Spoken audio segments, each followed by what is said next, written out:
Hello, welcome to the BYB Podcast. This is for the Backyard Boys. And tonight is the night. Oh boy, what a night. And we got our homie, Dan from Nice Podcast Stupid in the house. Welcome, Dan. How are you doing, brother? Thanks for everybody putting on the sunglasses, man. I appreciate it. Very good. We're all losing our eyesight anyway. We all look like blind people anyway, so it's cool. But thank you for having me, Quad. I always love rejoining the Backyard Boys. Thank you. Hell yeah. Yeah, I did. I'd put you up there top right, but I wouldn't want that QR code covering up any of your wonderful background you got there. We'll just cover up Yingwei and his. You actually do like Yingwei. You look like a blind guy. Those are like blind people glasses, aren't they, from the old days? What? Yeah. What? Kind of reminds me of like Ralphie from Christmas Story, like when he's pretending to be the blind kid in that portion of the movie. What? Anyway, I don't know if that's too. Yeah, what? Yeah, I didn't say he was deaf, dumb, and retarded. Jesus. Oh, blind. Fuck, I get that wrong. Blind, just blind. Not all the other elements, dude. As it was, if you will. I'm not good under pressure, huh? I'm not good under pressure, Quad. I'm just not good under pressure. Neither am I, indeed. What? Jesus criminy! Look at all this. This funky Bronco guy going insane in my chat here. What's going on there, buddy? Black you doing all right? Fuckers. Yeah, Funky Bronco. Wow. He's going to end up, he's not going to make it through the whole show. He's going to end up, he's blowing his load now. He'll be gone in 15 minutes, probably. Is that all? Oh, he said kiss his ear. he likes men touching him in weird places, apparently. Oh, well, we don't do that here. This is not the Ray DeVito show. This is next door. This is BYB. We don't touch men wear their bathing suit covers. Right. We don't hang out. We don't hang out in locker rooms or any of those other weird things. Force women to give us hand jobs against their will. I guess right. Is that the most recent story? Something about a hand job. No, yeah. That's completely the newest story. Is Andrea the comedian who apparently was told she needed to get over and give old Ray a rub and tug, maybe a happy ending there. For his birthday. That's Ray the story. Franklin.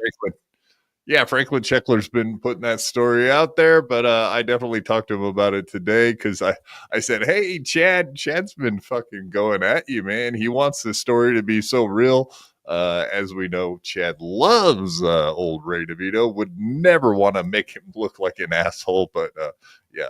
Anyway, that's what's happening out there, folks. Welcome, Honky the Clown. Honk the Snowman.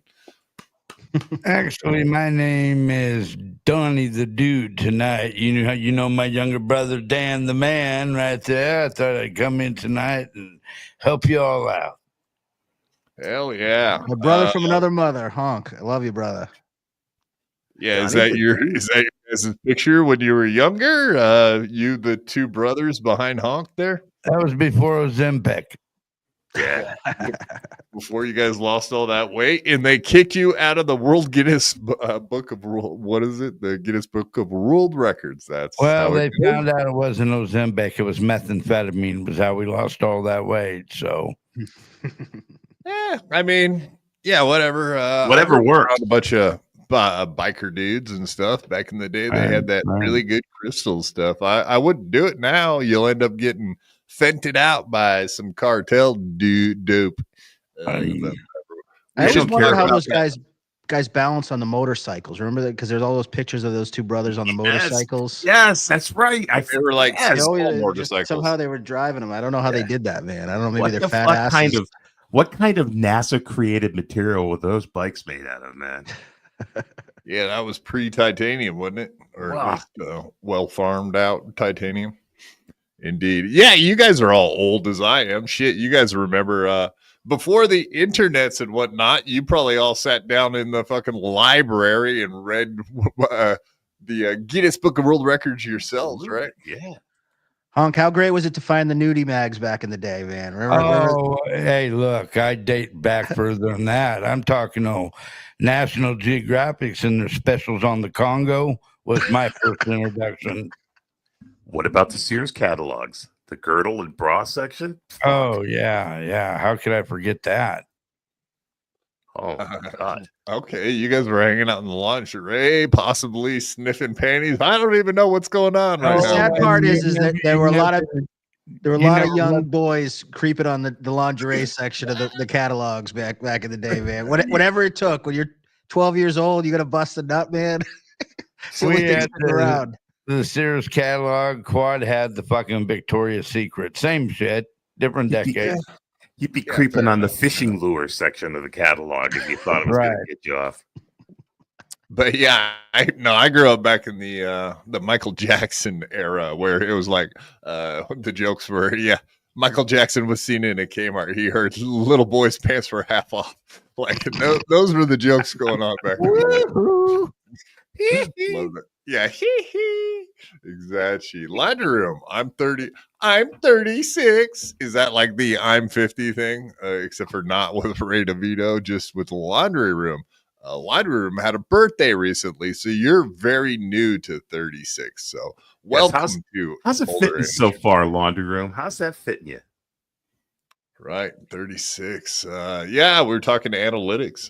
Analytics of the Dabbleverse. It must be like 95% men from 40 to 60, somewhere in between. That's about the end of the story right there. Another one, since we're talking about rubbing one out, another one that was great was ESPN in the morning. If you got up really early, they used to do they had fitness videos. They had on the beach where they were all doing like workout. There was this, I think her name was Kiana Tom or something. She was like this Hawaiian Thompson. Wait. Okay. I don't know if I'd rub one out to her. I've seen the nudes. I wasn't really impressed, but yeah. We all have, buddy. We've all seen them. So I guess we're all on this. The next revenge porn case that's going to be coming out this fall. No. If we send her OnlyFans, if I text Honk OnlyFans pics of Keanu, is that revenge porn? Could I be? Nope. Is that a felony in some states? No, it's but bestiality, so there is a felony involved in some states. It's just a different. It'd be offensive because I already seen the bitch naked and I don't want to see it again. It ain't good. She's one of the few chicks that is hotter or more attractive when she keeps her clothes on. Like she's much more attractive. I don't want to see what's going on underneath there. Keep your clothes on. You're a pretty enough gal. I don't want to see the butthole anymore. I don't want to see that weird vagina of yours. Right. I don't want to see the slingshot bikini thing that is like not sexy with those pancake tits of yours. Correct. Just keep a sweatshirt on, sweetie. Like that's the way to go. If you send her porn, it's offensive in the same way as pictures of a horse fucking a lawnmower. That's offensive. It's the same kind of felony. The arc, are we? Yeah, we got a new redemption arc. It's for Keanu. No, I don't know. I don't know exactly what you're getting at there, but I'm down for the new arc. Any new arc that we can possibly get into the Dabbleverse, we're for it, sir.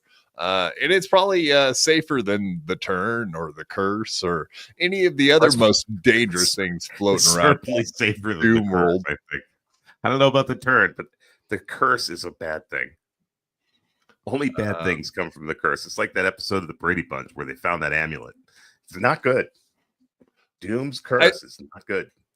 I think that mainly the only person that's actually gotten the curse is Patrick Melton with his tech problems that he has for fucking around and finding out with old our buddy Doom. Is it the nicest lady in the Dabbleverse? Doom, Mrs. Doom. That's a bad one.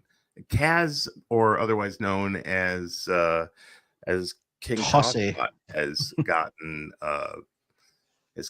fucked over pretty bad by the curse, I think, too. So the curse is nothing to play around with.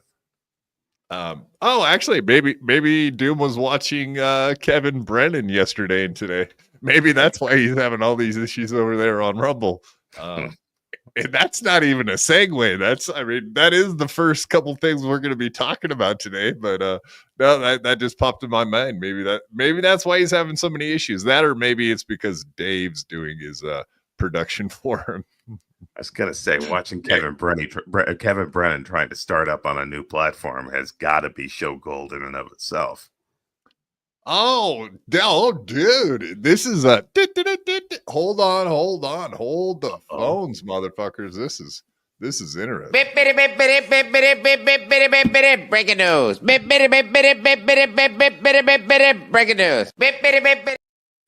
Okay. Doom has come in to report Kevin Brennan banned me on Rumble. According to Doom has been banned.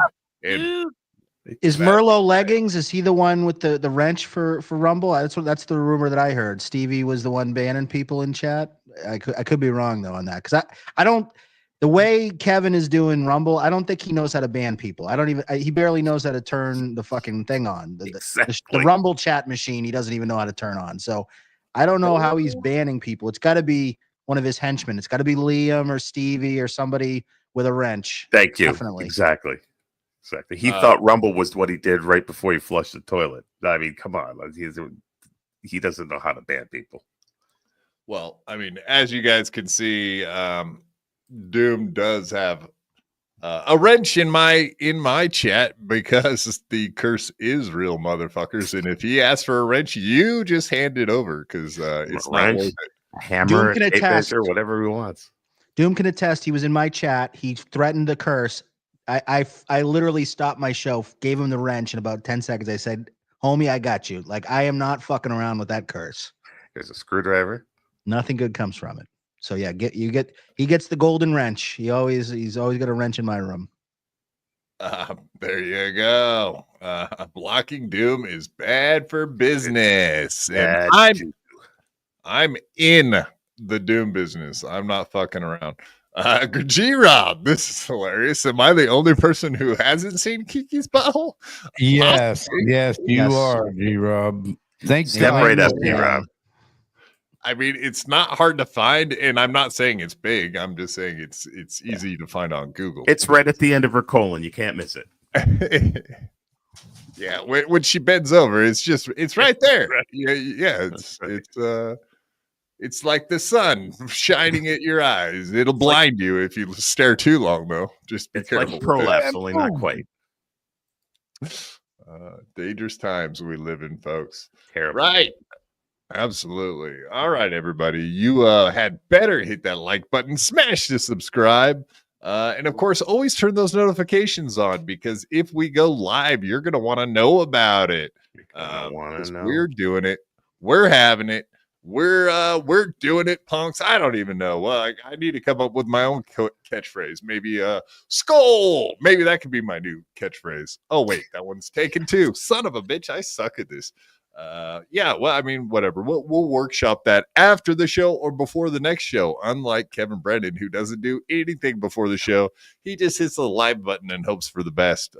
And sits there with Dave Sarah. Dave Sarah is your producer. Seriously? Or as the kids like to say, Timu Adam, Dave Sarah. Yeah, like the Timu. Knock off Adam. Damn, that's harsh. Timu. Sorry, Dave. Love you, buddy, but yeah, you're no Adam. Yeah. Whatever. The ladies love that Adam guy too. They did like really Adam. I'm not sure why, but they did enjoy Adam. I mean, we could get KB, and I don't mean Kevin Brennan. I mean Lady KB on the show sometime, and she can express all her love because she was like I think she pretty much slid off her seat every time that fucker came on screen. Very disgusting, gross. Yeah, 10-inch hog. Yeah, you don't want to cover your chairs in swamp water like that, people. It's gross. Bad things happening out here. Terrible. He made John Holmes blush. Yeah. Jesus Christ. John Holmes. Yes. Great investigative report story from back in the day. Started tripping over his gravesite. It was terrible. I like that whole heroin murder story that whatever apparently just disappeared in the 70s. Wonderland. Johnny Wad. The Wonderland Murders. Yes, exactly. You got it. Oh, that's right. That was what that was called. Yeah, I remember that. I think I saw that. I never watched anything. Yeah, like it is kind of weird how we find this stuff out like 50 years later, like we might find out about the JFK assassination or MLK or RFK, all that stuff getting released now that Trump's president. But yeah, it's like we always get documentaries about this stuff 50 years after the fact. It's a little disheartening, but at least we get to find out eventually. I guess that's the main part of the story. You just got to stay interested long enough to care when it finally comes up. Yeah. Well, another example is the movie JFK from the early 90s with Oliver Stone, of course, famously. But yeah, I just remember being a young man and they gave out the dates like, yeah, in 30 years, yeah. You thought that was never going to happen. Yeah, I thought it. Well, and then the time came and went, and then they just increased the time that they were going to make it till they released all of the files, and then sure enough, we get this year. 2025 was the year it happened. So the Trump effect is in full effect, indeed, as Anthony Cumia has been claiming too. So. We will be getting into that also. The Trump effect, bringing back people like Anthony Cumia and getting rid of people like Joy Reid. So what do you know? They come, they go, whatever. Yeah. I saw a funny tweet today on about black women. They were like, "Why do all black?" Somebody on Twitter was like, "Why are all black women bald?" Have you ever noticed that? Yeah, what's up? That was funny. Were you serious? You want me to explain it? I'll explain. Yeah, well, can you explain that for me? I don't want to get in trouble. God damn it! Because they don't have hair. I don't know if anybody knows this, but they don't have real hair, homie. They have short, little nappy hair. That it just is. They have like pubes in their head, right? Is that the pro? It's almost like a Brillo pad for hair, and so they just. I'm just gonna go with the fucking weave, man. You said it. You said it, sir. Sorry if any of the sisters are in the chat. Sorry, all love for the sisters, man. I'm with you. I'm in the struggle with you, girls. Are you saying that the black women's can't grow the big afro? I don't think all of them have that. Maybe some of them can. I don't know exactly how it works. I was just being a smartass and saying I did, but I don't literally know how it works. I have seen plenty of African American, all the above. The African ladies. I've seen them with plenty of different kind of hairdos, and they're all real hair. No, those are all real hair. That's why when they get in fights, there's not like 5 sets of hair laying on the ground when they're all done. There's only one. Yes, Shades, all of you ladies. Miss New York, we love you, ladies. It's all good. All good. This is a healthy conversation. We want to know more about our sisters. Yeah, okay, yeah, there you go, G-Rob. I think some black people have problems with their hair breaking off. That's a good way to put it. I like that. That's funny. My hair breaks off all the time, and I'm not even black. Break yourself. Yeah, check yourself before you break yourself. Check yourself before your hair breaks off. Yeah, listen, you better calm down. You're going to break your hair off. Bob Bank gifted 5 BYB Podcast memberships. Some night you can feel this show just going in the wrong direction in the first 30 minutes. And these are the shows I like the most. Right. Well, I mean, this is an Anthony Cumia show, and if we're gonna do Anthony Cumia show, you got to do the FN talk if we're gonna talk about Cumia. Like we gotta go full. Just lots of that shit. Lots of it, indeed. Thank you very much, Bob Bank. Is it, as it were, if you will? That's a great name, Bob Bank. We appreciate the hell out of this too. I think you actually, Bob Bank, you literally just put us over 200 memberships, sir. Wow. So, that's awesome. Hey, bravo, Bob. I think Friday's the last show of the month. It's the 28th. Short month. But I do believe Bob Bank just got us there before the end of the month. So good. Making bank with Bob Bank, baby. That excited me so much I yanked my earphone out of my fucking head. Yeah, it's probably not the only thing you yanked probably today.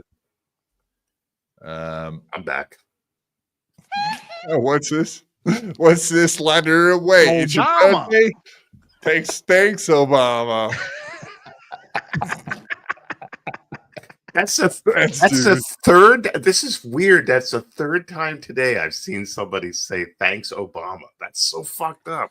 Are they still doing Black History Month? Is that still a thing? Yeah, God damn it. At least February. So we got 2 more days. The shortest month of the year, of course, for the blacks. The blacks. You can finally start ignoring them again on like the weekend. God. Yeah, I was talking to Greg about that. Yeah, that's what he was like. You motherfuckers, you gave us a month to ourselves, but yeah, you give us the shortest one that there is. Yes. I was like, yeah, be lucky they didn't just hand you over a day like leap year or something. We should have made leap year like February 29th will now be Black History Day. That would be fucking since great. we're talking about blacks, Michelle Obama is a man, right? Are we all in agreement on that? Like she literally has a penis. Like you've seen it in dresses. In fact, if there's videos of her dancing, you see the schlong going back and forth. Like it's real, man. She's got something down there, man. She got some. I wish I had a piece like Big Mike. She also humbled John Holmes. Yeah. I really hate to say this because it's something a man should never say, but I am rather. I knew you were the size of Michelle's cock. Oh, I thought you were going to say something else. All right. Well, sorry. That's much better news than what I was going for, but cool. Yeah. Cool, man. Dan stinks. Jesus Christ, you've already got some fans in here, Dan. The good thing is when you bring the Dan man into the equation, like you're going to get some love, you're going to get some hate, and that's just the way we roll, and I wouldn't have it any other way. So thank you, based on a conspiracy theory. Please let the hate spread through you. Oh, you roll also? Do I roll? I'll roll with anything, man. We get papers or are we rolling? No, I was gonna say like I roll, you roll. Do we all roll here? We're rolling. Is that what? I thought I was the only one. I got a tractor tire. We can go down a hill if you want. I don't. Yeah. Any more bad jokes like that, and we will be rolling you down a hill in a tire for sure. I'll roll myself right out the door. Don't roll yourself out of here. Why don't you? All right. Well, like I said, we got some Kevin Brennan topics. We got Opie topics, and mainly we got Anthony Cumia, our Lord and Savior, is now on the airwaves, and we want to talk all about it. Especially now that I had Dan on, especially because it seems like Anthony Cumia is really taking a shine to you. And that wasn't a racist comment. Apparently, Anthony, so people used to talk shit about my show. Apparently, Anthony Cumia is a Nice Podcast Stupid fan that we learned this week. Who knew that he's in the crowd watching? As I think it's one of two things. I think it's either he's just completely bored in his hotel room in New York City and probably drunk. And I was the only show in town. Or I think maybe he likes me going in on Kevin Brennan so much because I definitely have been giving Kevin Brennan the business lately. So whatever it is, Anthony, love you, man. Come in the chat anytime. Just say hi. Anytime you want to break news on Nice Podcast Stupid. Always have you. I'll blame it on Quad and Doom as I typically do because I know it's 50% chance it's probably them fucking with me. But I think this time it was legit, right? Quad, we think it was real, right? I looked it up, and as best I could tell, it's real, man. That's a fact. Oh, yeah. So Anthony, thank you for supporting the show. Appreciate it. One of the 43 live viewers of Nice Podcast Stupid. So I can't do wrong if one of them's Anthony. And speaking of which, because you just said it. You thought it was me and Doom. No, me and Doom got me and the Lady Doom. We really got a kick out of the fact that you thought it was us. So the trolls are out there, and the one time that Deb was correct 100%, she looked it up and was like, yeah, I think that's him. And she was right. You were like, fuck that, I almost fell for this stupid shit. You had me for 30 seconds, Quad. You fooled me for 30 seconds. I was like, that's even so better. It's so funny, Anthony, that ain't him. Fuck that. It's so funny how so many people around here will believe something with no evidence, and on that particular night everybody was throwing evidence and you refused to believe it. It was like everything was turned sideways on that one. It was great. But he's right to think that. It's like, Oh you know, no, what's it was the absolutely right. It's the Anthony? way everybody should look at everything, but they never do until But that you know what? time. And Quad knows this as someone who hosts a show. All you're thinking in the back of your head is, I know someone's gonna clip me looking like a fool, like sucking Cumia's dick and being like, "Oh my God, Anthony, thanks for being on the show." And it's meanwhile, then you find out it was Doom all along, and he does the Doom video, and you got a new intro because Dan fell for the trap. Sure. So I'm like, get it. if it's Anthony, I played it both ways too. I was like, if it's Anthony, cool, and I'll play along. I'll ask you questions, but caveat, it's probably Doom or Quad. So we'll play along with it, but I know it's you guys fucking with me. So I had my cake and eat it too. But yeah, it was funny. It was funny how that played out. It'd be like someone telling you, "Hey, did you hear Selma Hayek thinks that you're cute?" It's like, yeah, okay, right. Yeah, I'm sure. Yeah, that's the thing. Right. Got it. Moving on. Are we boring you? I'm sorry, based on a conspiracy theory. Go take a nap if you when you wake back I'm sure up. the We'll Shmuel Buckman show should be starting up anytime now. So if you want to go over there and wake up a little really bit, take a nap. Okay. If you need a little a shot of espresso, Shmuel Buckman down the dial, you can go over there. I'm sure he'll help you out. Or Dave's on that show all the time. I'm sure Dave would be happy to hook anybody up with a nice big. Speaking of wake up calls, Dave Serra is the guy you wanna hit up at Hackamania or wherever if you're looking for a little pick me up. Call 1-800-DAVE. He'll be there for you.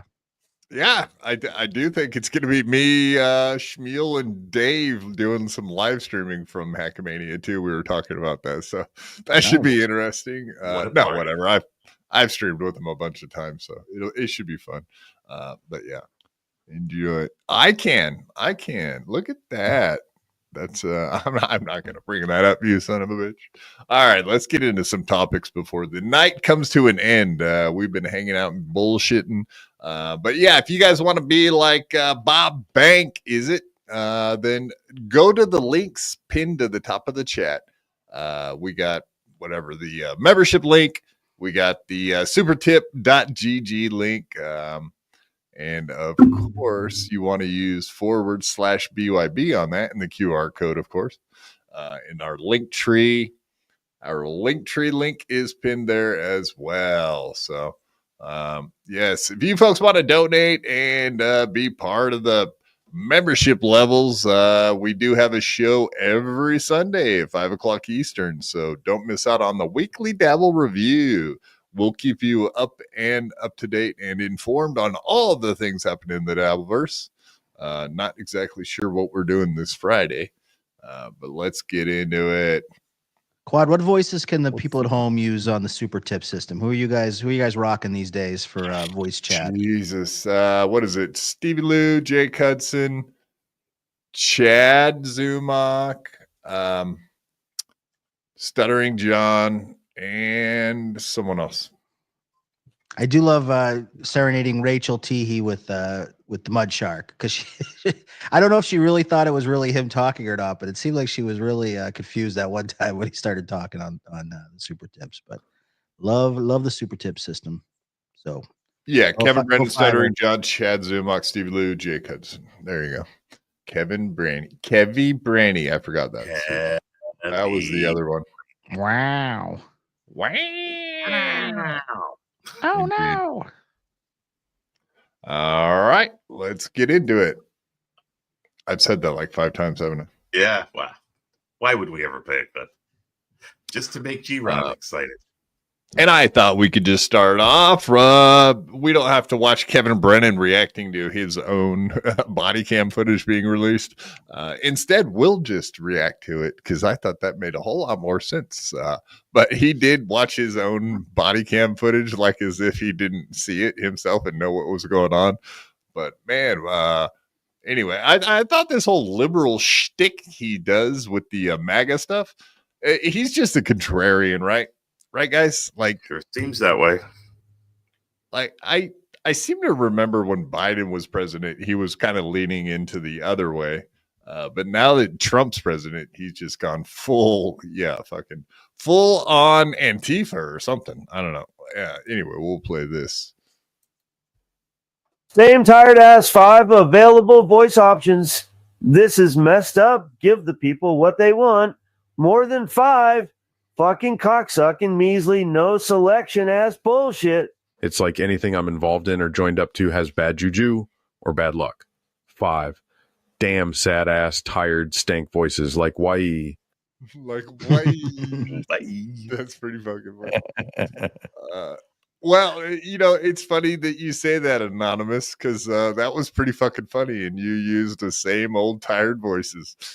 So congrats on you, sir, for being funny. Well played. Well played, sir. Indeed. We appreciate it. All right, let's get into this. Of course, as everybody knows, there was that event in Atlantic City, and Kevy Brennan was racing down there to hang out with his good buddies, Chad Zumock, if you will. But yeah, You want to race down, get that super chat machine turned on as soon as possible. right. Like if Kevy Brennan goes 12 hours without turning on the super chat machine, he starts getting a little twitchy. So he had to get down there as fast as possible, rush up to his hotel room for the super chats. I mean, like that's what you do when you go to AC, right? You want to get to your hotel room as fast as possible. right. Yes. Yeah. Skip the gambling, get to the hotel room, set up the super chat machine. Actually, that brings up a very good point, Dan. Nobody really kept track of his movements for the most part, but as far as I could tell, he did the live stream when he got there. He went and played poker after that with the Melton and the boys, and then apparently woke up first thing in the morning and left, or did he even stay that night? So he really didn't do much when he was. Why would you go to AC just to fucking do a live stream in a room with a bunch of? I won't even disparage those people because I think I like most of them, but you guys get the idea, right? What to go hang out in a fart box, literally with 25 people farting up your room? There's no way. So I did sort of, because Deb saw him actually when he came in, just coincidentally. There's no way Kevin spent more than an hour in fraternizing with people outside of his hotel room. He got there within 30 minutes. He had Stevie Lou with the Merlot leggings, and Snorser was there too, and hustled him up to his hotel room. That was after he berated what's his face, Carl's brother, Carl. From Who Are Those Podcasts? He Lady called him Carla. Lady Carly called him brother. Your brother's a bitch ass F word or something. F-slur. F slur. Then he goes up to his hotel room, turns on the super chat machine. Wow, oh no, and then T.O. Hanks bringing people up there, and then he played poker. He only played 2 hands of poker, and then he flipped out because the dealer was not up to his snuff. So he berated the dealer, and then he flipped an end table over, and he ran off. So yeah. Wow. You're like the worst dealer ever. Wow. Yeah. So I got to say, Kevin, for Kill Kevin, I mean, that was what a joke of a weekend. I mean, if you flew in for that, I feel bad for you. I mean, I guess it was nice to meet, FKA Mommy and Rob Saul in the lobby there. But other than that, I mean, what was the fucking point of that whole thing? It just seemed like a fucking joke. Because I don't know about you, Quad. If you go to a casino, let's say you go to Hackamania Vegas, do you want to spend 90% of your time in a hotel room with 8 other dudes? Does that sound like a fun time for you? Maybe with 8 other women, but no, not dudes. No. I'm not going to Vegas to hang out in a motel room. I've never gone to Reno to hang out in a motel room. Not a chance. Aren't you guys you see neon lights and you're like a fucking mosquito and you just can't help yourself but fly around lights. Wow. I just stay up all night having fun. To go to a tourist attraction like that, of any tourist attraction. I mean, even if you went to, even Nashville or like you said, Reno, which is still a tourist attraction. It's not Las Vegas, but I mean, who would go right to the hotel room? That's fucking stupid. Yeah, I had another point, but I totally lost it because I don't know if you guys are paying attention, but based on conspiracy theories, it's pretty funny. Giving me the business, really, I guess, right? Jesus Christ, dude. That's too much. That's good shit. All right. Yeah, God, I had something else I was going to say that was actually very relevant, but we'll just move on since these dudes are funny. It happens. All right, here we go. Let's play this. Shout out to the Clippers. Oh, this one's actually for Melton.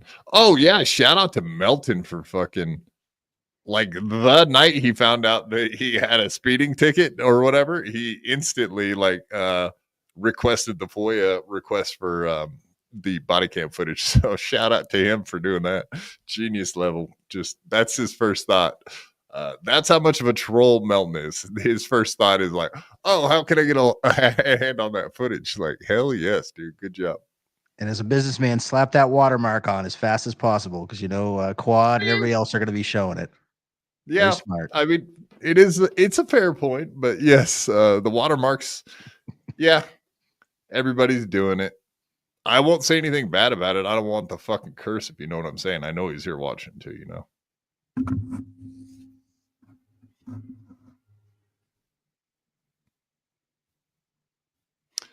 KB was bombing it. Took him a second to catch up to him. Beep. And like any good body cam video, it takes fucking 30 seconds for the audio to kick in. Did he pull over on the left-hand side? What? No, this is the right-hand side. Oh, it seemed like there was traffic going on his right. Okay. A Black Ford Explorer, unknown, 1.2. How high are you? 2020. Here comes 661.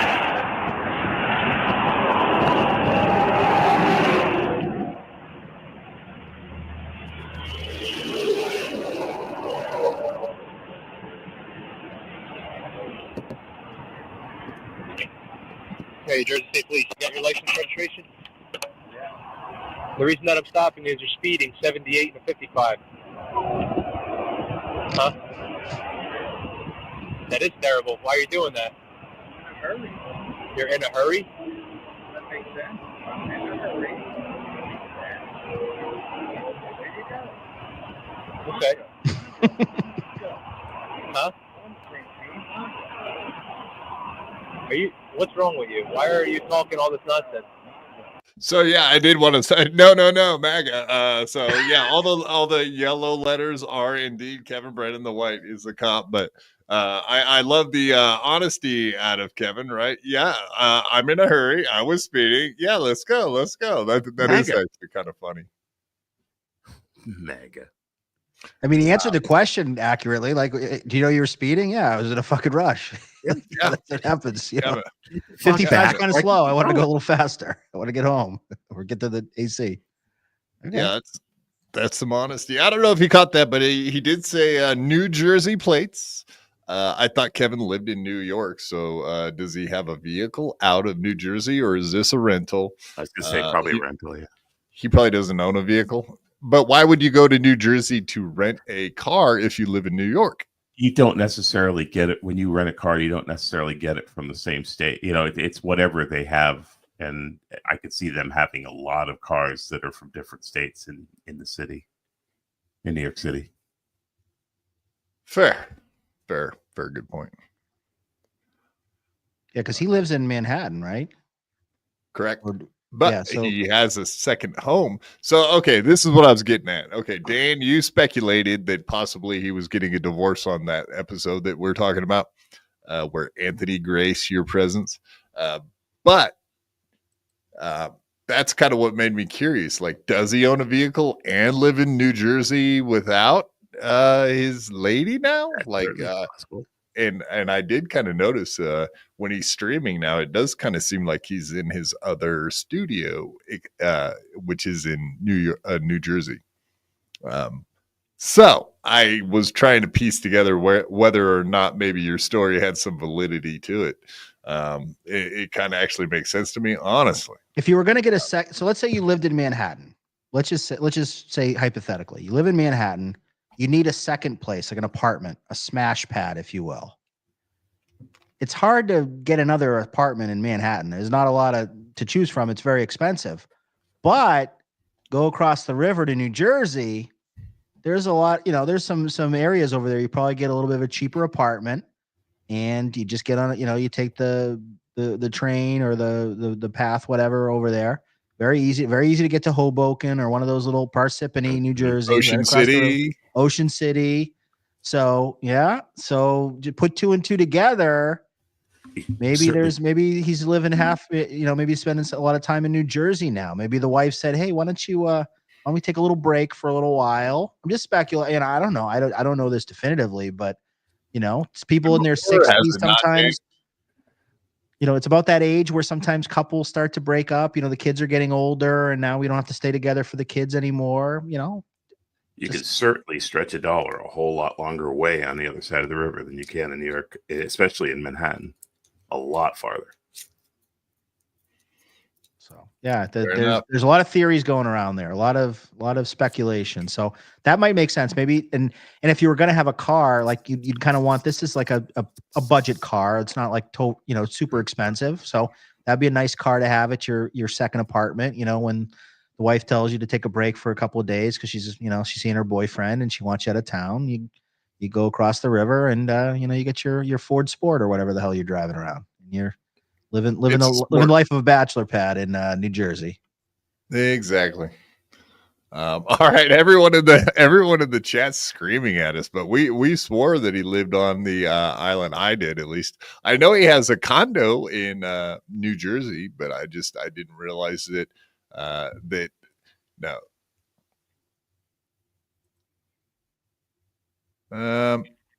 Bill Schlimp, they still think he lives in New York.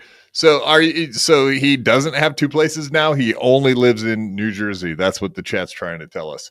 Even though we've seen his address and where Stuttering John came and visited him at, plus he has the place in New Jersey.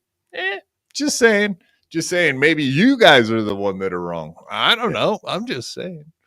I think we're going to cling to this fantasy. I'm not clinging to anything. I am. Holy shit. Can you answer the question? Why do you have such a minuscule selection? Why can't you have more than 5 damn voices? I'm about to go off. Watch out, Dale Mabry. Please answer. The people need to know. Fucking shit, it's like trying to solve a riddle. Why can't you give the damn answer? Rick! I wanted the cop to touch me, pat me down, read me a write or something, anal cavity check with his greasy Jersey paws. I want to be like Nick and Chad and lick shafts. Answer the question. Why only 5? That's amazing. And that's Nick Swardson that they were talking about, right? As in Nick and Chad. They were down in Key West together recently, right? Having doing some gigs, I think, down in the Key West area. Big place for buds. When buds just want to go away for the weekend, why wouldn't you go with your best bud down to Key West and just hang out and crush puss, right? In Key West, just 2 dudes, really straight, just being bosom buddies on Key West. Lots of straight stuff. Yeah. Lots of straight stuff down in Key West. Yes. Down in Kokomo Bay. Key West is the land of straight guys, straight stuff, all straight. Don't even think about doing gay stuff because it's not allowed in Key West, only straight. Yeah, we absolutely went over there on Monday, and yeah, for sure. Chad was trying to say that he had a girl that he took down there with him, a date, in fact. There is no fucking way. Not a chance that he had a girl with him. I didn't believe that for a second, but then when he started going on and on and on about radio and how he had 3 ladies that recognized him from Cleveland radio. How do you recognize a guy from Cleveland radio if they're on the radio? Like, why would you recognize their face? But they were like, oh, yeah, we remember when you were back on radio, blah, blah, blah. And they were like, oh, Chad Zumock. It screamed out. He wears that hat with the big ass C on it for Cleveland. So, yeah, you might have known that. But I have a question. 15 years afterwards, it's like, nah, that didn't happen. So a bunch of lies from that motherfucker. Go ahead. Quad, you've been around a lot longer than I have in the shitverse here. So I like Chad. Let me just preface this by saying this is nothing against Chad, but he's a 50-year-old man. Has he when's the last time he had like a steady girlfriend or like a relationship? Has there been anyone like that he was like seeing, like a famous comedian or some other person maybe in the shitverse that he's had an extended relationship more than just like a couple, like one or two dates with? Not one time. Allegedly, the lady that he got in a wreck with the last time he said he was dating her, but it's not confirmed that he's ever been seen with a lady that I'm aware of. So he's just really protective of his private life. Like he really wants to keep the private life separate. He's not a showy person. He doesn't want people to know about, he wants to protect them. So I'm sure that's probably what it is. I want to see Quad's hair. I don't. Oh, God dang it. I don't have a harem. I had one lady and she fucking left me because of Trump. Yeah, see, maybe Kevin Brennan is right. We should be pissed off at MAGA because indeed, ladies don't like MAGA. Maybe she's got a different opinion now that he's prez. Who knows? I should hit her back up. At least for liberal ladies don't like MAGA. Yeah. No, her whole thing was trans friends she had or something like that too. Like, what? That's the most obscure argument I've ever heard in my life. Like, what the fuck are you talking about? Or she just came up with some bullshit to break up with me. That's fine too. It's all good. I didn't shed a tear. All right, moving back on. We're doing good. Can I have your registration, please? Spewing a whole bunch of nonsense right now. Oh, I'm speaking your language. Okay, so this is what I wanted to bring up is Kevin Brennan did indeed say that he was inebriated. He had been drinking. He said that. He said he was a little bit buzzed, and maybe that's partially why he was spouting so much. And he said something to the effect that he's probably lucky he didn't get drug out of the car because he probably wouldn't have passed a field sobriety test, etc. But you know how you are when you're drunk. You get a little yappy. You get a little chippy. So I think that's actually what was going on. A little chippy. Yeah, because you could hear the cops like, is there something wrong with you tonight, sir? Like, he's probably on the edge of pulling his ass out too. Why didn't they do a field sobriety test? I mean, That's right amazing. there, his behavior would have been enough to fucking flag that to like, okay, let's get him out of the car. I don't believe it. The Jersey State Police are pretty aggressive about DUI, and that really surprises me. Really surprises me. Yeah, I don't believe it. He would have automatically done it just on that. I think actually a bigger reason to act like you ain't got to give a shit about that cop is you don't have nothing going on. You don't have no warrants. You weren't fucking, you ain't got nothing illegal on you. I would think that his attitude could have gotten him in that kind of trouble just by itself, that he would want to pull him out and fuck with him a little bit. You're talking my language? Yes. Who are you? Why are you talking to me like that? You have my license. Why would you talk to me with such an attitude and saying some nonsense? How are we? You're all moderate up. Okay.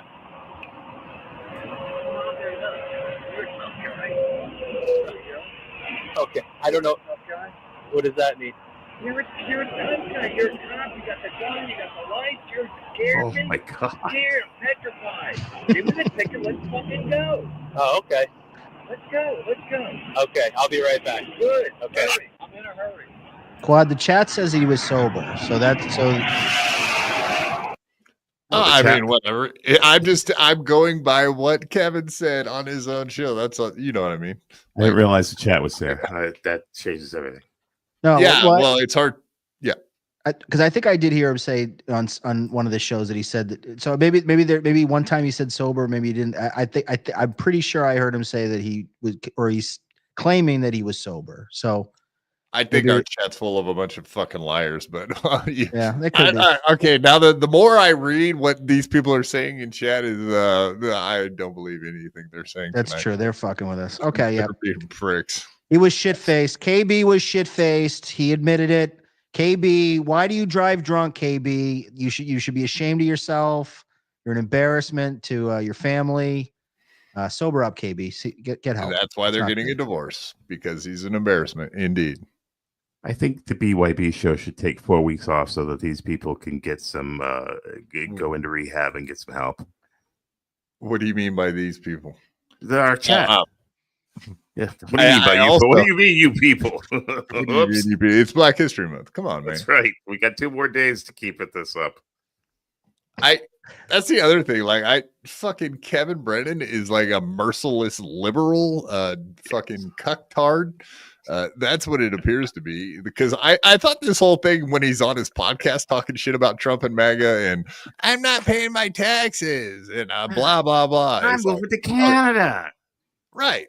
Yeah. Like, I thought that was a whole shtick, but now that I've seen him talk to a cop like that, I actually think he might just be a fucking libtard, dude. That might just be the He's case. like Tom Myers level libtard. That's what we're finding out. Like he is like full blown loves the DNC, loves paying tax, which is funny because isn't he always bitching about taxes? But yet he sucks liberal cock like for a living. Like, I mean, he can't stop talking about liberals. So it's like, come on, Kev.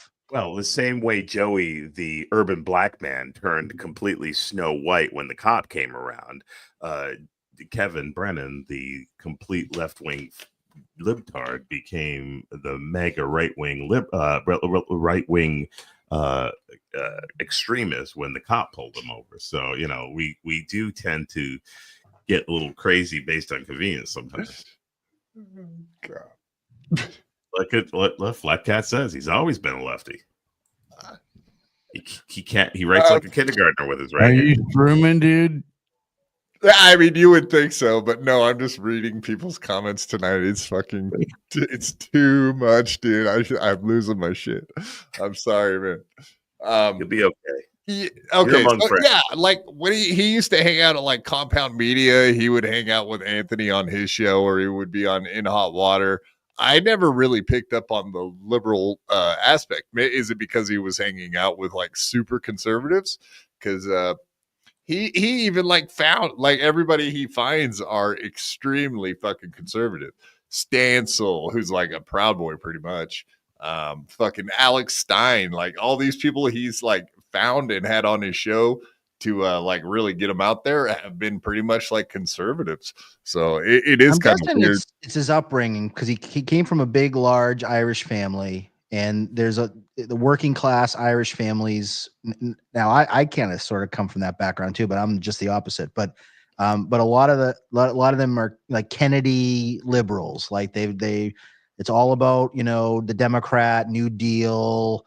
Unions, that sort of thing. So it might just be like how he was brought up, and that's just been ingrained into him.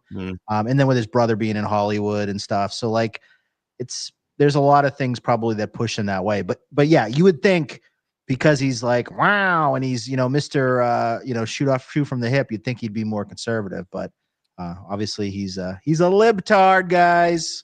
KB's a fucking libtard. He is from Boston, correct? That's his actual birthplace. No, yeah. He's from Boston originally. Philly. Or is it Philly? Okay. Yeah. Yeah, he talks about all of because he was a bat boy for the Big Red Machine, I believe, back in the day. Phillies. Yeah, something like that. I remember him telling stories, so definitely that's the case. Chicago, then Philly, Leo Gunn. Yeah, Leo Gunn's a good egg. Yeah. Hey, Leo, how's it going, buddy? I should have one more. I'm glad you're here. I wish you well. Oh, stop it, Quad. You're copying me. You're copying me. You're a big copycat. You fucking Oregon Zorro. You seem to be able to speak and communicate in English, except for this one nagging inquiry. I'll try one last time. Fucking shit, dude. Why can you not have more voices? Why do you rob your viewers of the joyful fun by limiting the selection to just 5? You don't know. Fuck. people love playing in these voices. Get more. You'll make more money if it don't dollars. I mean, wow. When I looked up there and saw you fucking Organ Zorro, that destroys me, dude. You fucking Organ Zorro. I think you mean zero, I'm guessing, but when I saw Zorro, or some sort of cheese. Because when I No. first heard that, I wasn't looking at the screen. I thought he Zorro, was saying Gorgonzola. Zorro.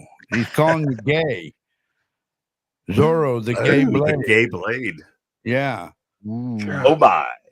That's too fucking funny. That's all there is to it. Beloved Chatter, $5. Thank you, beloved Chatter. We appreciate this, sir.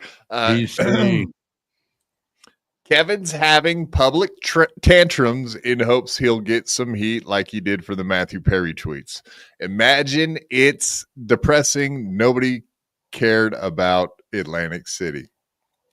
Yeah, I get what you're saying there, man. And a lot of that, I think, like, he was happy to hand over the reins to Chad to try to set up the Kill Kevin thing. And then when it all fell apart, he seemed like he couldn't have been happier because he thought that would be like a storyline that would, I don't know, transgress time and space. But that's not what happened. But according to Chad, I don't know if you guys caught this one. Chad said, indeed, that they sold out the Bellagio. They sold it out. He said that. Like, what are you talking about? You sold out a bedroom? Like a king-size bedroom? Congrats on that, man. You guys killed it. Yeah, I thought that was kind of fucking weird. Did you catch him saying that, Dan? Yeah. I there was so much nonsense with the AC and so many lies. Once again, I'm going to preface this by saying, Chad, love you, buddy. You've been really cool with me, but everything that comes out of Chad's mouth is bullshit. I mean, he's so full of the whole AC thing. Chad was, I put in all this effort, all this work. He did absolutely put zero effort into doing any research, anything with it. Left it all to fucking Win by Two. Win by Two did probably more effort on this whole event than anybody. And all he did was just call up and make sure that they had like Wi-Fi and that he could bring in, his equipment or whatever. It was poorly prepared. They waited till the last fucking minute. So that's why KB couldn't even get a suite. He wanted to get a suite, but he waited till like a week before. It's Super Bowl weekend, and it's the Super Bowl weekend. The Philadelphia Eagles are in the Super Bowl. Do you think AC is going to be packed? Yeah, of course. There's fucking Eagle fans everywhere. They're all going to the casino. All these fucking, the Gino from the south side of Philadelphia and his buddies, with their cheesesteaks, they're all taken over. And then you pay $20. They didn't even have that place. Shmuel went there. They didn't even have a VIP section or anything. They were going to be like in a restaurant, basically, with other people doing hell knows what, stand-up sets. It was just the most poorly constructed, poorly thought out event. It was doomed to fail from the get-go. Everybody was telling Kevin it was going to be a failure. And he's just, wow. And it's like, not my problem. Like, he just wanted to blame everybody else. And Chad wanted to be, the star for Daddy. He wanted to make Daddy proud. So he does this event. He puts zero effort in, gets the money so that he can fly out to Jim Florentine's Super Bowl party. Because that's really all it was. Chad did the math. He's like, how much is it going to take for me to get a hotel room and fly out to see Florentine to go to his Super Bowl party with all the other Joey Diaz and Mike Morse and all that? It's like hotel room, $500, flight, $700, $1,200. Oh, wow. 60 times 20. Wow. There's the math. So he got it. All it was about was getting him to go to Jim Florentine's thing for free. And Chad knows it. He won't admit it, but that was all it was about. The event was just thrown together. It was just people getting together at a bar. That's all it was. Hey, give me $20 so that we can hang out at a bar together. That's why Deb and I were saying, just meet us at meet her at the fucking the sports book. It's the same thing. That's all they were doing. Meet me at a bar. Meet me at a bar, but you're gonna pay $20 so that you can shake Chad's hand and you can get a picture with Ray DeVito. And KB can see you for 5 minutes and peace out. It's like, wow, and then go back to his hotel room. That's all Kill Kevin always was. So it was a fucking joke from the get-go. It was doomed to fail. And You know, and Kevin wanted cheap heat. Kevin was so excited. Oh, kill Kevin. I get my name on the facade. Everybody's going to talk about Kevin. It's my big thing. And it was a fucking joke. He was too scared of his own shadow. He couldn't get up to his hotel room fast enough. He's got Stevie Lou on security detail. He spent about 30 minutes berating people. Then he goes up to his hotel room, turns on the super chat machine. That's all Kill Kevin was. It was super chat machine. 5 hours of super chat machine. Playing with the fucking puppet, drinking beers in a hotel room. Scared of his shadow. That was Kill Kevin. What do you think about him turning down the $1,000 to do the comedy like Ray did in front of everybody? That seems so chicken shit to me. That you would think that would be a perfect chance for him to pay for his trip and do everything that he didn't do with Kill Kevin. As a matter of fact, do you think it was just going to be the mockery and filming him do a set and how many jokes everybody was going to make about it later? He was scared of that. Like last year, the year before, someone filmed Uncle Jack filmed his set, and then Pat Dixon took that and broke it down piece by piece and just showed how shit of a comedian Chad is. Do you think that was like the fear? Yeah, both Chad and Kevin were afraid of looking foolish. They didn't want Kevin, especially Kevin. Kevin always has to be in control. If you look at who Kevin has as guests on his show, they're all fucking stooges. Think about it. Liam, Stevie Lou, Sorcerer. Sorcerer is a nice guy, but he's a stooge. Felicia, Mr. Kill Everything, Ray. He only picks people that he feels better than. It's like a president picking a vice presidential candidate. You pick someone that you know is never going to outshine you. He surrounds himself with yes men and stooges. He doesn't want to look bad. He's got to talk down to everyone.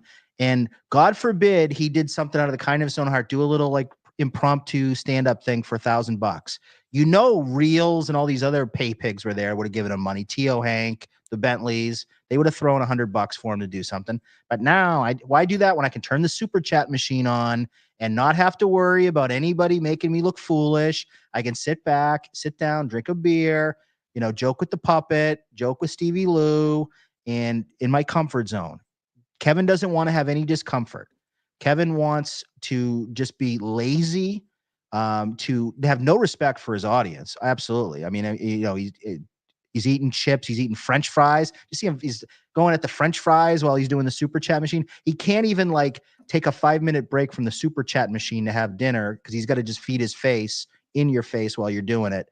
That's Kevin Brennan. That's what he is. He's an old, ornery curmudgeon that has no respect for his audience, no respect for the art of comedy, no respect for podcasting. And that's why his show is fucking absolute dog shit. That's why the Rumble thing is a joke. Now he's become a parody of himself, which is great. Now we're on the parody angle of Kevin Brennan, where you can sit back and watch and be like, this guy looks so fucking foolish. The king has, the emperor has no clothes. That's what you see now. You realize that he is a fucking fraud. And that's the angle we're at. And then I'm done. All right. Who's snoring? What happened? Someone was snoring. What happened there? That No, was I seen it. Yingwei. Oh, okay. Yingwei's fucking with him. All right. I'm a mile away from the microphone. I'm not fucking snoring. Oh, here it is. Here it is. Ozone actually asked a really good question. Does Dan think KB wouldn't have good guests on if he could get them? You would think he would get somebody that, I mean, he had that one guy that was interested in, that comedian that knew Frank Sinatra. That was probably one of the best episodes he's had in 6 months. Do more of those shows. That's, I mean, but he doesn't really care because it's all about the pay pigs, and the pay pigs don't really want to hear the Frank Sinatra stories. They just want to have their Saturday night with Daddy, where they can send the $50 super chats. That's fucking crazy. I just don't get that mentality. It doesn't make any sense. The super chats have ruined all these shows, not just KB. I mean, all these shows, they're all dependent on the super chats. Carl, Shuley, everybody is fucking lazy. The shitverse really is dying. It's dead. If you really, at least the shows that are popular. Melton, I at least for him, he puts in some effort and he's kind of an entertainer. Tukey, I think, entertains too. Everybody else is fucking lazy as far as I'm concerned. They're lazy, spoiled little bitches. And then and you know what else you notice? Watch when Kevin, the super chats are down for Chad or Kevin or Ray, they get all bitchy and they get all a little snippy on their shows because All they're doing is counting the dollars as they roll in. That's all these shows are. It's a super chat machine show. That's what the Hackverse is right now, and it's fucking a joke. I mean, I'm part of the problem because I love sending in the super chats and making jokes, but I mean that's all these shows are now. It's a travesty. But to KB, if he had funnier people on, he should. If he really cared about like putting out a show that would entertain people, that's what he would do. But he doesn't really care about that. It's all about making his nut, making the $50 super tips, Borgo, and everybody else. All right, I'll shut up now. All right, I'm done. No, actually, I'm done. I'm actually interested in but also that's what I was gonna say. It's like Ray's show too. Like the audience actually wants Ray to be there by himself or with some like awkward little comedian that they don't really know, a lady or something. Same with MLC. They don't want interesting guests for the most part. But every once in a while, a TJ Miller comes in there and kind of puts like Kevin in his place for the most part. But I think what mostly the audience wants is like a shitty second mic, shitty third mic that they can make fun of just relentlessly, like a Stevie. Here we are. Yeah. Well, thank you for being here. So people could throw darts at you or tomatoes or whatever. Nice. But no, I absolutely, I think that's what it is. I think everybody would love if Ray did his show by himself every time, and they could just sit there and fuck with his head and get to him over and over. That's what they want. There is a certain amount of entertainment in that. That's for sure. People want a clown dunk tank. They're the directors. They want. It's like teasing the monkey, at the zoo. Yeah, they're the directors of the show. Sure. It's like it's kind of like Perry Caravello too. I mean, there's that. That's a whole different dynamic, but it's the same concept. I think that's Aaron Imholte. The Truman Show. It's like the Truman Show. Yeah. They want to be the directors of this guy's life, like on air life, and that's kind of what it is. All right, moving ahead. Let's go ahead and watch that. Speaking of which, like Kevin Brennan doesn't want to put in any effort or do anything. I think that point was brought up, which also gets right into his first show on Rumble. There's nothing more on full display than like, hey, should I figure out Rumble before I go live on it? Or should I just wait and go live and then my audience can just deal with whatever the fuck I got thrown in their face? That's silly as talk. We're about to watch. You're going to see for yourselves exactly what we're talking about. So let's get into it. So yes, there's that horrible green Rumble thingy majigger I can't stand. I meant Zorro, not Zero. I typed Zorro, didn't I? Non-question answering. Ass Oregon Zorro. Put on a Zorro mask. Be a Zorro understudy. Suck a droopy pussy lip for not answering. Bye, Felicia. This hurts. I'm the one who wants to buy supercalifragilistic tips. You deny me. Bad customer service, mi amigo. No bueno. Bye, Kraka. I'm hurt BC of this. Do better. Can't even answer? Can't even answer? Dramatic Stevie. So I'm getting cussed out for not answering. I don't even remember what the question was now. I mean, it's been so long since that question came up. No, questions are good though, guys. I don't mind questions. Not a bit. Good question. Well, I mean, I'm sure it was a great question. Thank you.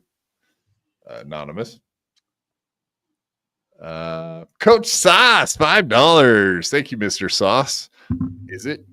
If you think Melton appreciates his fans, I want some of what you are doing. We are not on drugs over here at BYB. We are in full ingratiating of our faculties. We have all of our faculties about us. We're doing well. Thank you for your concern, sir. But yes, does Melton appreciate his fans? I think he does, but also he likes to play with them. So like when he screams and yells. Well, when he screams and yells. When he screams and yells at the ladies in the chat, I don't think he's like really seriously. And I think Kevin does that too. Like he's all, you're all cunts. You're cunts. Yeah. Wow. What a bunch of cons. Yeah, he's like, shut up, cunt. We don't want to listen to you dumb ladies. You're dumb. You're stupid. Shut up, flat cat. You're a dumb bitch. Yeah. I don't think he means Where's enough by that. Genta? Yep. In my opinion, Melton is a prick. See, Flat Cat. So Kevin Brennan and Melton yell at Flat Cat, but she says Melton is a prick. And now So they're maybe I'm wrong. Hurt. I did see Melton flip out on Michaela most recently, which was a funny rant, honestly. Shout out, Michaela. I know you're probably watching, or if not later, you will. But yeah, I don't know. I still think it's funny. I don't know if he actually blocked her or if he was just fucking with her, but I think it's funny every time he yells at the ladies. And we love the ladies over here at BYB. So they're good eggs. Even though only 5% of our audience is ladies, we appreciate you. Every last We're rounding up too. We are definitely rounding up. Yeah, 5% is a rounding up. So yeah, if you ladies want to go find some of your friends and bring them into the Dabbleverse and show them what BYB is, see if you remember can get Friday's 2-for-1 drink night. That's right, ladies' night. Yeah, we need to have a ladies' night. Speaking of which, thank you, Coach Sauce. We do appreciate that. All right, let's rock this. So here we go. We got Mr. Brennan starting on Rumble yesterday. Hello, we live?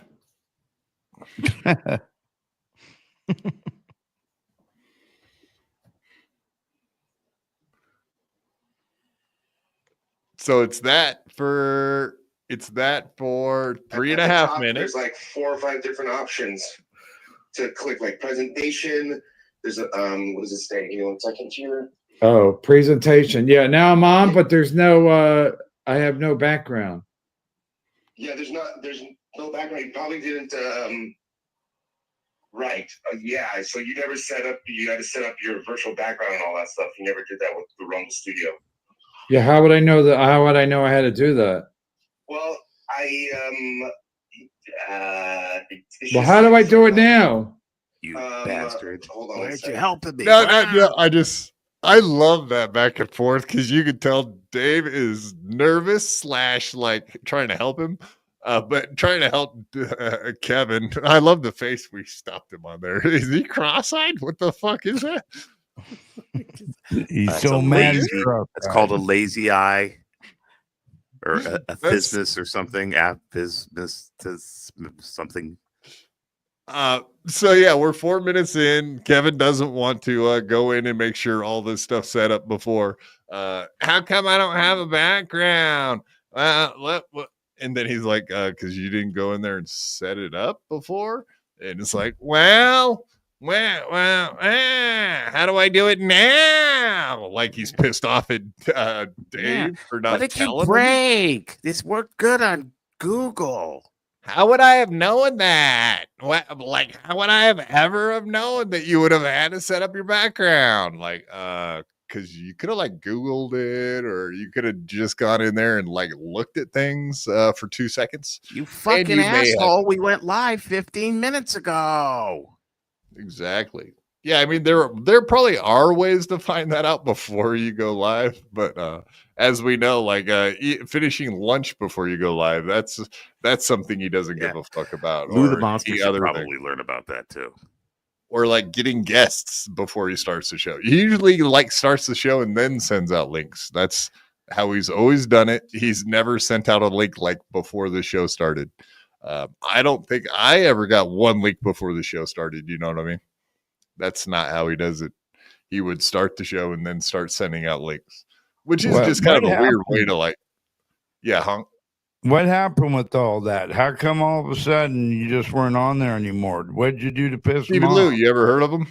Oh, unfortunately, I didn't mean to ruin the mode though. Sorry. No, that's as simple of an answer as I can get. Me and Stevie Lou were having it out, and of course he's going to pick his security guard, I guess is what you would call him. Mm-hmm. He had to take his side. No matter what, that's the end of the story right there. To be a security I'll never be back on there because of Stevie Lou. That's just a fact, Jack. Give me a thumbs up if you're good, Dan. You couldn't provide security for him? I like the thought. That sounds fun. I do own an AR-15. I just don't think you can haul it around in every 50, all 50 states. But I guess the 2 states that Kevin is in, absolutely, there's not any guns allowed. Yeah, New York, New Jersey. It's probably it's not a good idea. Yeah.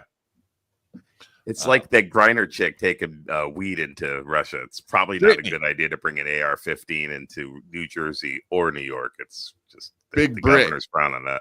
Big Brit, like Big Mike. I think they got a lot in common, if you know what I'm saying. You know what I'm saying? Yes. You know what I'm saying? Have you ever seen that video of Brittany Griner with her shirt off shooting hoops at the pool? With no tits? No tits. She's a dude. Man She chest. talks like a dude. She's got a chest like a dude. She's a dude. Yeah. Smells like a duck. End of the story. End of story. All right. So we're 4 minutes in. Dave's already getting yelled at. You could tell he's a little bit flustered. Not too bad, though. He probably knew what it was going to be like. That green brings out the green in my eyes. Well, the main thing is, are you able to like click on the rants and all that? The chat. Do you see any chat coming up in your screen? Yeah, right. so I can put that on the screen. Okay, all right. So I need a couple seconds to see how to do this, so I'll call you back. You can change where you All right, why don't you just come on? Why don't you just come on? All right, send me the link. Let me see how You have to click at the bottom. It says participants. Click on participants. I did. Link copied. Then what do I do? Invite participants? To me. Yeah. Where? Invite participants. Take that link and then you email it to me. Yeah, but where do I put your email? You just send on Gmail. You fucking moron. You No, it's not clear where I type in your name. You put it in an envelope, you fucking jerk, and find a stamp, and you put it in the mailbox. Okay, so he's never used anything but StreamYard. In the back of StreamYard, there is a spot where like you can keep all of the emails listed and you can do it right from StreamYard, which is kind of nice and simple. Sure. But obviously on Rumble, that's not how it works. So yes, you now have to use you have to go into your Gmail and send links. You know what I mean? So it's a little more complicated for him. You can't connect. Just that simple question was fucking beautiful. That's what. Yeah. Can you not connect to Rumble? How do I email it to you? Like on email, literally on email, whatever your email is. Yingwei has a good question. Used to be able to connect StreamYard to Rumble, but they got rid of that, right? Yeah, Isn't it? You can't do that? No, I mean, I'm streaming to Rumble right now. Oh, you are? Okay. But it's a little more like you have to get like a code, right? You have to get like RMTP thing or something. It used to be that way, and it was a pain in the ass. But now you can link your shit right to it. So StreamYard is linked to Rumble, and I can disconnect it and connect it with a click. Where it used to be, like you said, you'd have to go get your RTMP. What retards are watching you on Rumble versus YouTube? Like who actually chooses Rumble over YouTube? There's one guy. No one. I pretty much do that just so if my channel ever goes down, at least I have every show I ever did besides on my computer. You know what I mean? It's just kind of like multiple backups for me. The one dude has aluminum foil on his windows, and he's like, they're not going to fucking catch me on YouTube. I'm going to watch this shit on Rumble. I'm going to watch every single word Quad says. We probably get like between 80 and 200 views per show. So if you get 80 views, that's probably 20. And I looked at MLC. Well, if you think about it, MLC Podcast has like 15,000 subscribers on YouTube. He has 800 followers on Rumble, which is like 20. Isn't Rumble if you like watch it and then you leave the video and then you come back? That's like 2 views, right? So like 2 live views. Oh, so I see. Go in and out. So like if you wanted to shooly the numbers up a little bit, you go in, you go out, you go in, you go out, you go in, you go out.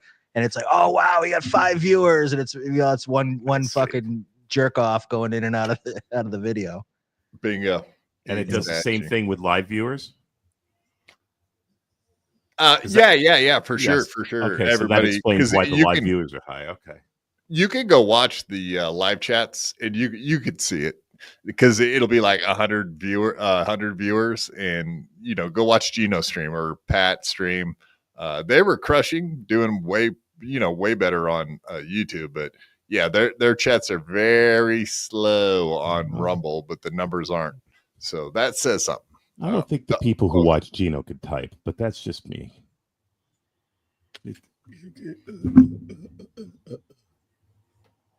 As Bernie Mac would say, you're a real some mama bitch. The question, a valid one, is why you have 5 voice options. I love you, Mr. Mustache, but I'm not gay for your minute piddly pile of shit you call voice options. Let me try my sweetheart side. Hey, sexy boy, throw a bow hunk, some more voices. Pretty please you, whiner breath wino. Whiner breath? I think he said wiener breath. Yes. If I have whiner breath, that's hilarious. Yeah, what is this again? Let me just read that. Whiner breath wino, I believe. It is a valid question. I mean, it is a valid question. I think it is valid that we only have 5 voice options. Yeah, I mean, it does make sense that you would ask that question. I get it. That's a very valid question, sir. Time to talk to Moody. The real answer is, well, anyway, we'll get back to that here in a little bit. Name. Oh, it's not there. No. You have to copy the link and then send it to me. So give me a second here. So as you can see right there, we're 5 minutes into this thing, and yeah, he's just now getting to sending out links, etc. And I'll just fast forward it till he actually gets it, because you guys can tell that we're not really getting there too quick. Now, I was joking before. Is he actually on the air? Is he streaming right now? Oh, yeah. No, this is his second attempt, because he already had one attempt before this, as we were mentioning earlier. Yeah, because he thought his audio wasn't working because the people were fucking with him in the chat. But the thing is, his audio was working. They were just trying to say, like, "Hey, your regular mic's not on. I think the audio is coming through like your camera or something." So they weren't trolling him. They were just trying to say, like, your correct mic is not working. But he got pissed and just fucking rage quit. I think he only went for like 5 minutes on that one. Then he started over and he did that. So it's pretty good shit. Everything's great until you need it. Okay. All right. So yeah, from 5 minutes into 11:34. So it only took him 6 minutes and 30 seconds to get him in there. Let's see. Yeah. So here's the other thing. Okay, 1 second. He doesn't look confused there. Hear that? He's having one of those old man bowel movements. I was gonna say he shit his diaper or He something. just filled his depend right there. That's no question about it. He filled it right up. Unbelievable. I mean, not unbelievable. Totally believable. Yeah. Everything's great until you need it. Okay. Yeah. Here we go. Yeah, you're there. You mean? Yes. And whatever. So I just had one more little clip from this one. Debauchery. That was a podcast from today. Yeah, I hate everything about Rumble, honestly. There's nothing I like about how they work.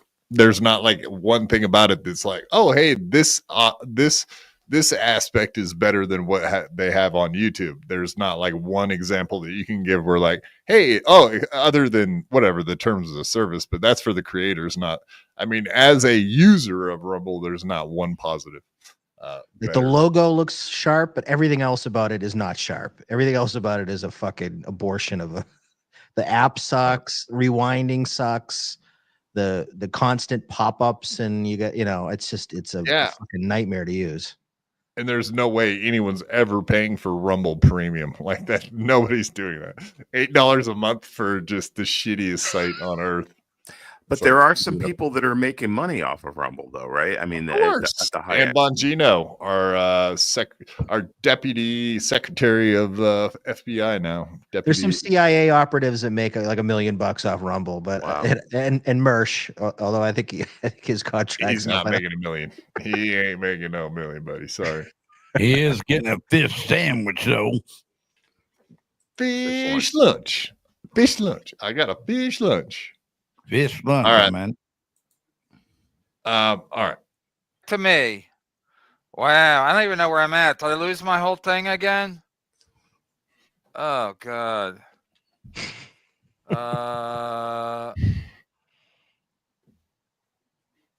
Who would help that man? Grandpa trying to find the remote control for the TV. Yeah. How does this work? I keep pushing the buttons and nothing's happening. Hasn't he aged like so much in the last 2 or 3 years? Like he Just really looks like an old man. I never saw him before a year ago, and just in the last year, he's a whole different man and does not look well for it. That's for sure. Although that goiter or whatever was on his neck looks like it's gone down, which is good. Oh, is that why he's not wearing that thing on this one? Yeah, swelling went down on that big fucking thing on the side of his neck. Yeah, I was going to ask you that, Dan. Dan, what do you think? Do you think he had neck surgery now that the shiesty has come off? Shiesty, Well, I never will remember that word. All kidding aside, we were joking that he got like neck surgery because he's vain, but Yingwei, I think, is actually more onto it. I think he might have had like a goiter or some sort of was something there, some medical thing on his neck or something that he had to take care of. Yeah, it was not natural. The first time I saw it, it looked like he might have had like an impacted wisdom tooth or something because of where it was. Goiter is usually down a little bit farther on the neck. That looked like it was on his jawline. But God, Quad looks like he's having more fun with the fucking chat than he is with the show tonight. But definitely there was something up there, and then that scuba suit he was wearing for a couple weeks was definitely something was up. Scuba Steve. Yeah, I thought he's maybe it was a celebration of Black History Month, but now that he has it off and the month's not over, I think something smells. It's fishy. Hey, Ingway, you being a pretty intelligent man, what do they call one of those undeveloped Siamese twins that you have on your body? Fetus and fetu. That's what that was on him. Fetus and fetu. Yeah, if there was a tooth coming out of it, yeah, that was. Fuck your fetus and fetu. Can you please tell Peter, a sky butthole, that the voices might be annoying to him, but the people who pay for them fucking enjoy them, and the show hosts seem to enjoy the money. Fucking a dickhole. Give the people what they want. Some people have money to spend. Some people want to play these ridiculous dumbass voices. Tell Peter Sky Buttface to stop being such a naysayer and complainer. Did you hear that, Peter Sky Parker? Oh, you've been told, Peter Sky Parker. Well, he said, Peter Sky they were too loud, so I guess he heard them for sure. I'll tell you that Kevin Brennan AI voice never ceases to amaze me. It's the way it just kind of takes on a life of its own in the middle of one of those things is great. Yeah, it skipped something like it skipped a word. It's like the Tukey one. Every once in a while, you hear on different shows the Tukey one just starts saying words that aren't in the script, and that's fucking scary sometimes. Stevie's a member, read all his comments in the last few minutes. Weird stuff. Maybe it's a fake guy. Come on, Rumble Rants. It's like stuttering John talking to Come on, Rant Machine. Yeah, exactly. KB, can you get round so we can unleash a hellstorm of words on Rumble words on them? Yes, Rumble words. Come on, interwebs. Yes, Tigger, thank you. Rumble is more like RC Call. Anyway, so he did kind of figure it out there at the end. So anyway, Did he ever get his background? No, he's rocking that green that was screen. from yesterday, and then today is a new day, and he still has green background. So no, overnight he did not go look into how to fix it and how to upload a image on your fucking background. That's how hard it is. It's like upload image and make it your background. But he probably doesn't have a bunch of like images saved on his computer. You know what I mean? Yes. I highly doubt he does. And they're probably saved somewhere else for Rumble, so he probably can't find them anyway. Might be. It's hard to say exactly. All right. We got a couple goofballs popping in here. I don't know if you guys want to hear about the Ray stuff. Of course, it's always about Ray between these two, right? Everything's about that's the Ray. big thing. Like we said earlier, I mean, the whole thing with Ray and apparently having some revenge porn from what's her name, Andrea, this comedian, allegedly. But yeah, it sounds like that whole story sounded very fake because she posted the same pictures and she's dressed in the pictures. You know what I mean? They're not even nudes. Can we see the revenge porn and decide for ourselves? You can, just not on this show. Shit. So close. So close. All right, let's go ahead and I don't want to hear about Ray's thing tonight. We don't really have time for that shit either. So let's just get into what we're here for. Anthony Cumia, Kevin Brennan, Chad, who's a fake broadcaster, and Aaron Imholte, who's also a wannabe broadcaster, which we'll get into a little bit more when we get into the Aaron stuff, which is kind of interesting, like I was talking about. But yeah, let's play this clip. These guys just finding out all about Anthony's new deal. Let's play it. Shared them with everybody, showed everyone the new photos, just like Steel Toe and Gino. Wait, how do you get the nude photos? From her, because he used to talk to her, I guess, and then and so where did he put them out? He was just showing people, like he would text That's them. not the courthouse. Yeah, well, I mean, Aaron's already the courthouse is it's boring and needs action, so they're gonna take this case all the way to the Supreme Court. Well, I mean, Aaron's already been in there for violating a restraining order against his ex-wife, so they must be bored because he keeps going to court. It's fantastic. I love it. I'm all for it. I love it because I'm doing great, and I'm trying to get a job in terrestrial radio now. I've been applying. Yeah, Cumia said people are contacting him now that he's doing 1 day a week at WABC Radio, like Joe Rogan and Bert Kreischer and everybody was like. Well, no, he did not say names. He just said that people that he had not talked to in a very long time all of a sudden are reaching out and giving him phone calls. Like, you know how it is when you get canceled from polite society, maybe like him being introduced back into WABC will be getting him those phone calls again, I would assume, right, Dan? Do you really think Bill Burr is reaching back out to him to congratulate him after him calling Bill Burr's wife like a gorilla, basically? Like, I don't think Bill Burr is, going to be on the congratulations committee. No, maybe some of them reached out. Maybe Rogan reached out. I think Rogan and Cumia are on good terms, so I wouldn't be totally surprised if that was true. That's not what I think. So Anthony, I mean, I heard what he said. Anthony said that he was reached back out to by radio people, and I don't think he meant like comedians. I think he meant like bigwigs at radio stations. That I don't buy one bit. This is nice, but it's basically Fox News radio, Fox News AM radio, which is great. I mean, it's a good fit for Anthony, but I think it's maybe a little bit overplayed about how significant this is for him. This is not serious, $1 million a year gig. This is, a big market. I heard it was 600,000 a year. Oh, okay. Well, if that's the case, then that's nothing to shake, nothing to sneeze at. I can't. I have no. I forget where I heard that at, Dan. But I think. No, other people were throwing that out. And even as of today, Anthony said that he's not talking numbers, has not said numbers. But we'll get into that also. That came out because someone was trolling Opie So the numbers all came from a troll that was fucking with Opie. So that's kind of where it sits at this point. But I mean, whatever. We'll be getting numbers here very soon. I know that.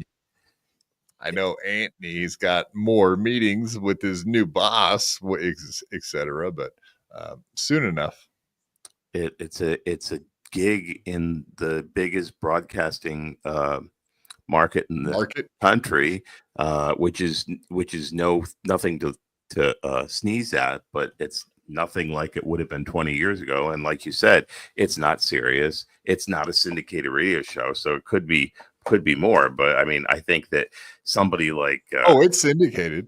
It's syndicated AM radio in 250 markets in the United States. It's a syndicated show. Oh, that's a whole different. Oh, I didn't realize that. Okay, well, that's a whole different thing. I thought he was just broadcasting out of KABC to the Metro New York. No. This is a much bigger deal. That's a big deal. Okay, all right. Yeah, I mean, we are kind of jumping the gun here. I was gonna let Anthony say it himself in the clips, but yeah, it's that simple. Okay, it's not the show's not syndicated, but it's an AM station that's in 250 markets in the United States. So, how often is he going to be? Maybe I'm jumping ahead here, but how many days a week is he going to be doing this show? Right, you are jumping in the gun. Yes, correct. Okay, all right. I'll let Anthony tell us that in a few minutes. No, like we could say it. Apparently, he's just going to be doing like one day a weekend until they get a new time slot. And he just said that that's the way it works in radio is, they give you like a day, just, I don't know. We'll listen to him explain it exactly. But from what I understand, that's what he's saying until they find him a permanent time slot that he'll just be doing like a weekend show. And maybe they want to make sure he just doesn't scream the N-word and shit still, like people have been saying. I probably would make sure of that if I was hiring him. There might be a little hesitation on hiring Anthony Cumia, even though he's a professional broadcast for many, many moons. That might not just mean he's just going to jump right back into a time slot. There's some risk for them in him being like bad for the FCC. They don't like that on terrestrial radio, even now. No, they don't. Hey, man, congrats, Bill Burr. Oh, yeah. Sorry. Surprise. I had that up on the screen a minute ago. I pulled it back down. But yes, I should go look and see if this is the real Catalano TV. But yes, Catalano TV gifted 5 BYB Podcast membership. Wow.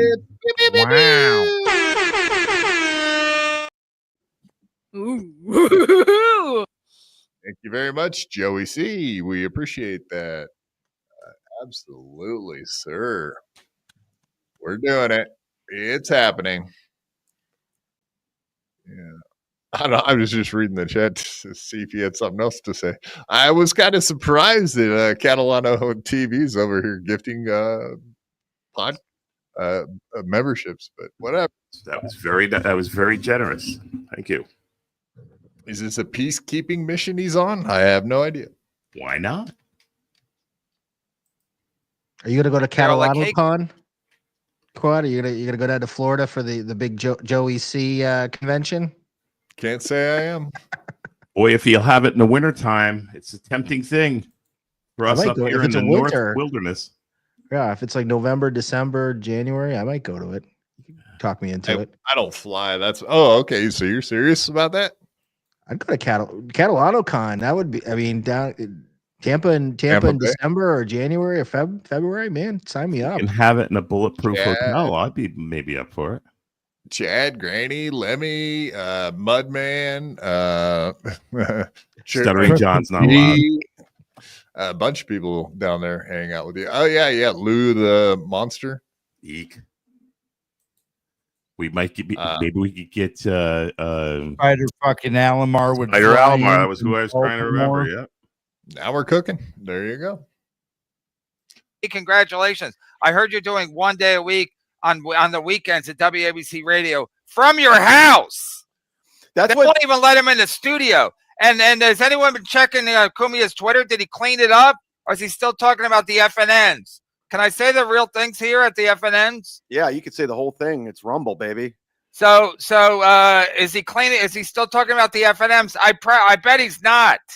And Cumia is talking about he's getting his foot in the door. He's 65. Foot in what door? But and here's another thing I brought up on my show was, Cumia. Yeah, listen, wait. Once he signs his contract, like he's not out of the woods yet. There's so much shit out there with Cumia that they're going to contact this radio station, man. It's another level of trolling, and are they going to want to deal with all of it? Yeah, he thinks he's going to get like 5 days a week. He's going to start on a weekend like he's Sam Roberts said. He's going from intern to 1 day a week on the weekend, and then he's gonna graduate to 5 days a week at prime time. It ain't happening. First of all, you know what is happening? A lot of drool, apparently. Yeah.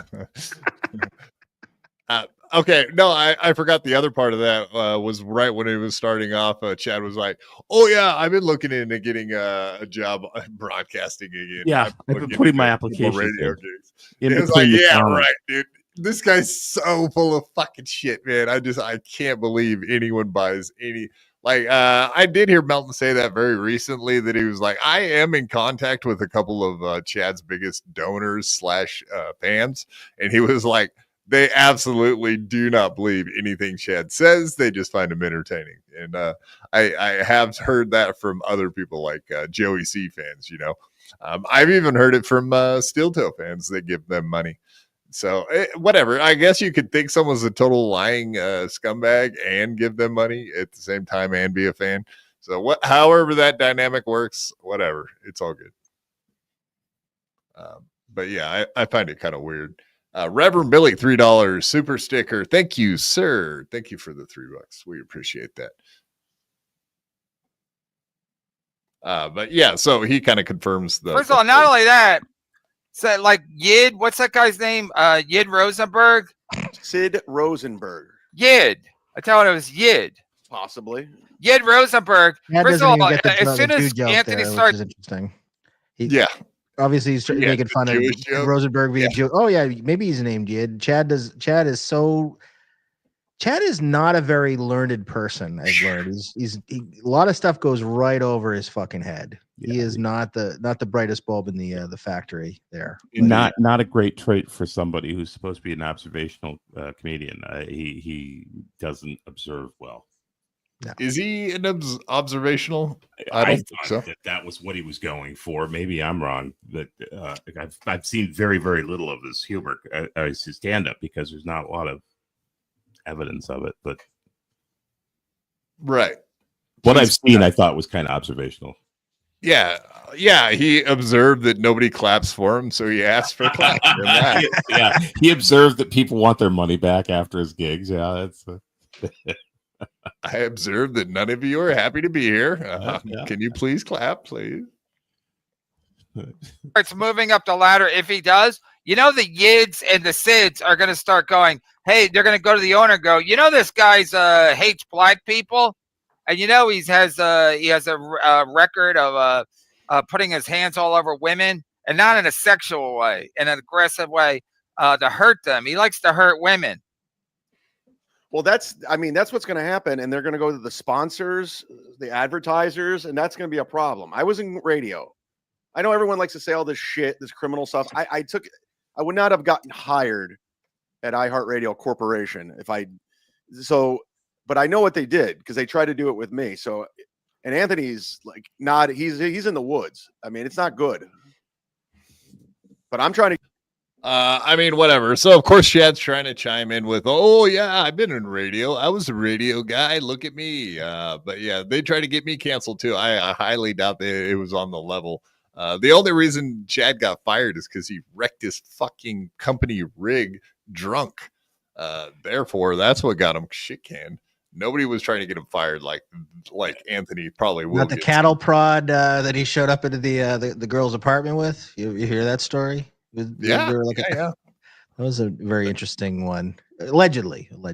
No, and what did Chad just say? Like, oh yeah, once they find out his history of hitting women, it's like, dude, yeah, like you have a really good history with women there, Chad. You're one to speak. Though a cattle prod does sound fun. Everybody's into what they're into. I get a job. It's one way to get laid. Yeah. Now Give her the too. old- He inspired me. Get them. That's how you herd them into the van. I want a job at my old station in Cleveland. I'm putting it out there. I'm trying to manifest it. Yeah, you got. So wait, which one is it? Are you checking in and like have had offers and talk to radio stations, or you're just trying to manifest something by putting it out there? That's he's so slow and doesn't really catch what he's saying himself that he didn't realize that he pretty much just said like, yeah, no, there is no offers out there. It's nothing concrete. It's just me wishing. So I'll throw that out there now that all this radio talk's going on. I'll throw my hat in the ring into the ether. Chad is the king of copycatting too. When somebody comes up with an idea, Chad always is like the first. Hey, that's a great idea. Let me do that. Like half of his ideas are originated from somebody else. That's another trait of Chad that pops up from time to time. He's a mimicker. Great idea. I'll be right back. Not medicker, mimicker. Gotta manifest it. Yeah. Totally. So how long you on this platform? Rest of my life. You're not going back to YouTube? Play Sheckler's video. Some drunkard hoe try to Me Too Ray. Watch tonight on the what do you call the show again? The Ray. The Ray. All right, we're done with this clip. I do have to say that it's awesome. Uno Josh Eddie fan absolutely was fucking with Chad. Why isn't that working? That's weird. Oh, I see. Was fucking with Chad to the point he did get him off on tilt. So it was funny to watch, and there was plenty of it. They're $1 rants, so numero uno was just like peppering him, pepper Chad just fucking over and over and over, and Chad really got fucking pissed off. It was glorious. If you want to go check it out on your own time. We're here to talk about Anthony and other stuff, but yeah, fucking with Chad, also one of my favorite pastimes too. Fun stuff. Rumble rants for $1, you get twice the number of characters for half the price. And you could see Kevin was getting absolutely bullshit that people are sending in these dollar things, just ripping them to shreds. And he's reading them all, and it's like $1, and they're longer than a normal $2 super chat. So congratulations to all the poors that were pouring it on Kevin this week with the Rumble rants. Very good. Twice the torture, half the price. What a bargain. Well, I do kind of understand that though. It's like I like doing that to Steel Toe because I don't want to give Steel Toe money, but I really do want to talk shit to him and throw him off on his show.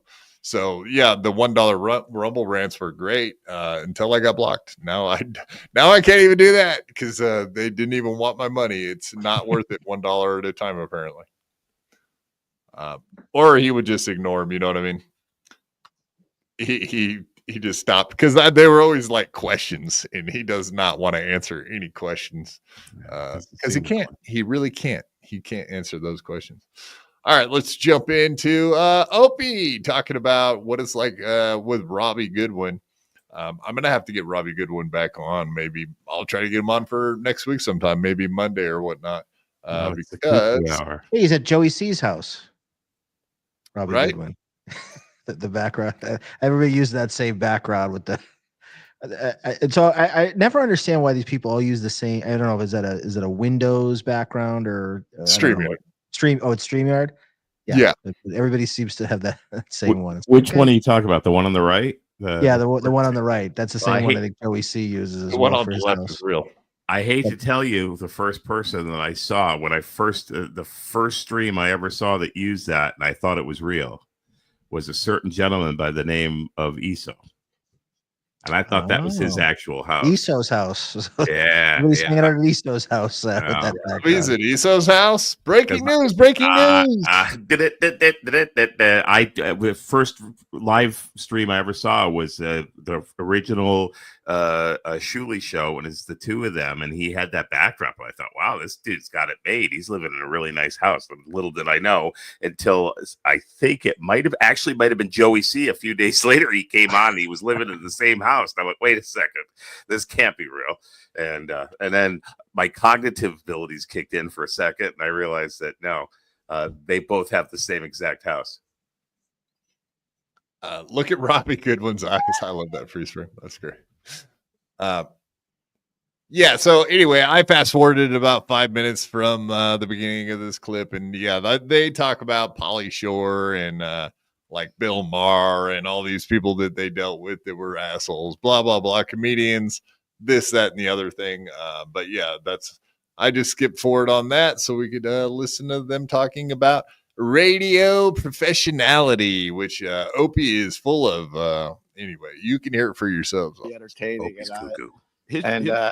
He's like a great broadcaster. He really is. I want to tell you, Opie, I always think you get I think you're really underrated when it comes to O&A because you were the best broadcaster on that show. Like it didn't feel like a real like you have to feel like a real radio show kind of. Right. I think that's like when I started the Loud Boys, I got a lot of mean comments and stuff. So and stuff like that where it's like so I since then I kind of noticed when people are getting kind of hammered online, but it's like, no, but he doesn't deserve that. Like you're the guy who made it feel like a total complete kind of professional radio show, which added to why it was funny. Felt like a radio show, but pure anarchy, basically. Well, I appreciate that because I went to school for this. People like to make fun of the fact that I like mentioning that I started when I was 18 years old, and I did. Been doing it since I was 18. My mentor is Brother Wee's up there in Rochester. He's one of just a handful of broadcasters that I could sit down and we get really frustrated because if you're a listener and Anthony's crushing and Jimmy's crushing with his characters, whatever, that's all you give a shit about. You're like, right. Oh my God, I'm in my car. This is hilarious. Right. Yeah. That's all they care about. But the little. Yeah. All you care about is the entertaining, good part of the show. You never stop to be like, hey, what's this other retard doing sitting over there being quiet, doing absolutely nothing right now? What's the guy that's got that? What's the deal with this guy over there with the scowl on his face? Because Jimmy and Anthony are having a blast doing a radio show. Like, what's with the guy that looks like he's pissed that he's in the who's room the guy over in the corner stabbing phone books with a pair of scissors? Opie's not jealous. He'd tell you if he's jealous. At his phone playing Candy Crush. What's his deal? Yeah, he would tell you if he's jealous. He genuinely would tell you if he was jealous. I mean, he would not hide it at all. Opie he's an open book, but no, he's clearly this is hitting him in the feels. I think Opie is Opie's waiting for the phone call, and I don't think the phone call's coming for Opster. But at least he's got the beach house. The beach house, that is a great view. I don't know how he pays for it anymore, but it's not bad. I did you get that feeling when we were watching Chad and Kevin Brennan as well that maybe they're a little butthurt? I'm not Kevin Brennan that he expected to get a radio gig, but I definitely feel it on Chad. But I just feel like they're a little upset because someone came up a touch, like they're not like, oh, that's awesome for Anthony getting a good gig and blah, blah, blah. They're just automatically 100% tear him down. Is that just absolute fucking jealousy, Dan? What do you think? Chad 100%. Chad would love nothing more than to go back on radio. Chad, I think, because he's had a little bit of success in this little niche hackverse, has kind of sort of, gotten a little bit, kind of, I don't know, a little not full of himself, but I think he probably thinks he's kind of a hot shit now. But really, in the grand scheme of things, other than on YouTube, he's pretty much an unknown person. If you asked a regular person about stand-up comedians, they would not know who Chad Zumock is. All these people that he came up with, Bert Kreischer, Whitney Cummings, everybody has lapped him. A lot of people have gone on to tons of success. And he won't admit it, but there's a little bit of insecurity behind everything that Chad does. And I think, deep down inside, seeing Anthony kind of rise from the ashes a little bit probably stings a little bit, because Chad was in radio. Chad had a radio career. He crashed it, pun intended. But he would love probably nothing more than to go back into radio. To see Anthony get this big break to go back, it probably stings a little bit. You can see, just like Steel Toe, he's, oh, well, I'm talking to radio stations. No, you're not. No one's calling you about going back on radio. And radio, for most all intents and purposes, is kind of dead. But to what Yingwei said, it's a New York market. So New York, that's the thing a lot of people don't understand. They're like, oh, it's AM radio. That's no big deal. New York City, it doesn't matter if you're AM, FM, whatever. That's where the radio is, man. WFAN is AM, or it was for the longest time. They have a lot of big AM radio stations, and WABC is a big one with big names. So even if he's only doing 1 day a week, that's still a pretty big deal. Yeah, you go 50 miles outside of New York City and nobody's listening to it. But in the city, there's 8 million people, and there are people listening still. A lot of Indian cabbies. Yes. Mostly Indian cabbies. Is when to set up bits, when to get out of bits. And I wasn't perfect with that. Sometimes I stomped over some good shit. I'm not dumb. I know that. But I was also the guy that had to kind of direct the whole mess of a show. And then it's these tiny nuances that it's not even worth explaining here on the live stream. But when me and Brother Weeze, who's like a legend in radio, we go out to dinner and we drink wine and stuff, we talk about all this stuff. We're like, no one understands what the guy in the main seat actually does, and they don't care, and it's frustrating at times. Yeah, it's like being a pass first point guard, It's like people only care who scores the basket, but it's like you're the one who kind of set the offense and kept it moving, Well, that was my first love, so I was a point guard. The John Stockton of the game. You used to be a model too. Opie did commercials. He did a Coke commercial, I think, back in the day. He could have been a model. He could have been a basketball player. He could have been a model. Opie had a lot of different ways he could have gone with his career, but radio was calling for him, clearly. Yeah, I mean, that's the other thing, right? He's sitting around in the evening talking to broadcasters, being like, can you believe these guys don't give me all the credit for doing my wonderful passes so that they can slam dunk the hilarity in this show? Like, don't they get that I'm the real key to this thing? As they absolutely didn't give a fuck about Opie being there, especially in the end, obviously. But, Jimmy and Anthony. When Jimmy but the show would not have been good without Opie. Opie was an important part of the show, especially like early on in it. It would have never happened in the first place, right? Yeah, without him, it doesn't happen. There is no Anthony Cumia without Opie. So for that, just talent. Yeah, he recognized the talent. He steered the ship, as they say, and he was a really good point guard in that analogy. Like, he did a really good job. I think over time, it's been clear that he's not the funniest person in the world. He's definitely not naturally funny. Maybe he's overrated as a radio guy, but that Opie and Anthony doesn't exist without Opie. So anybody because you hear a lot of these people, oh, Anthony was held back by Opie. You don't know anything about Opie and Anthony if you don't think Opie was a big part of what they created. Over time, it was less about him and more about the other people, but he was the one that really got it all started. That's my 2 cents.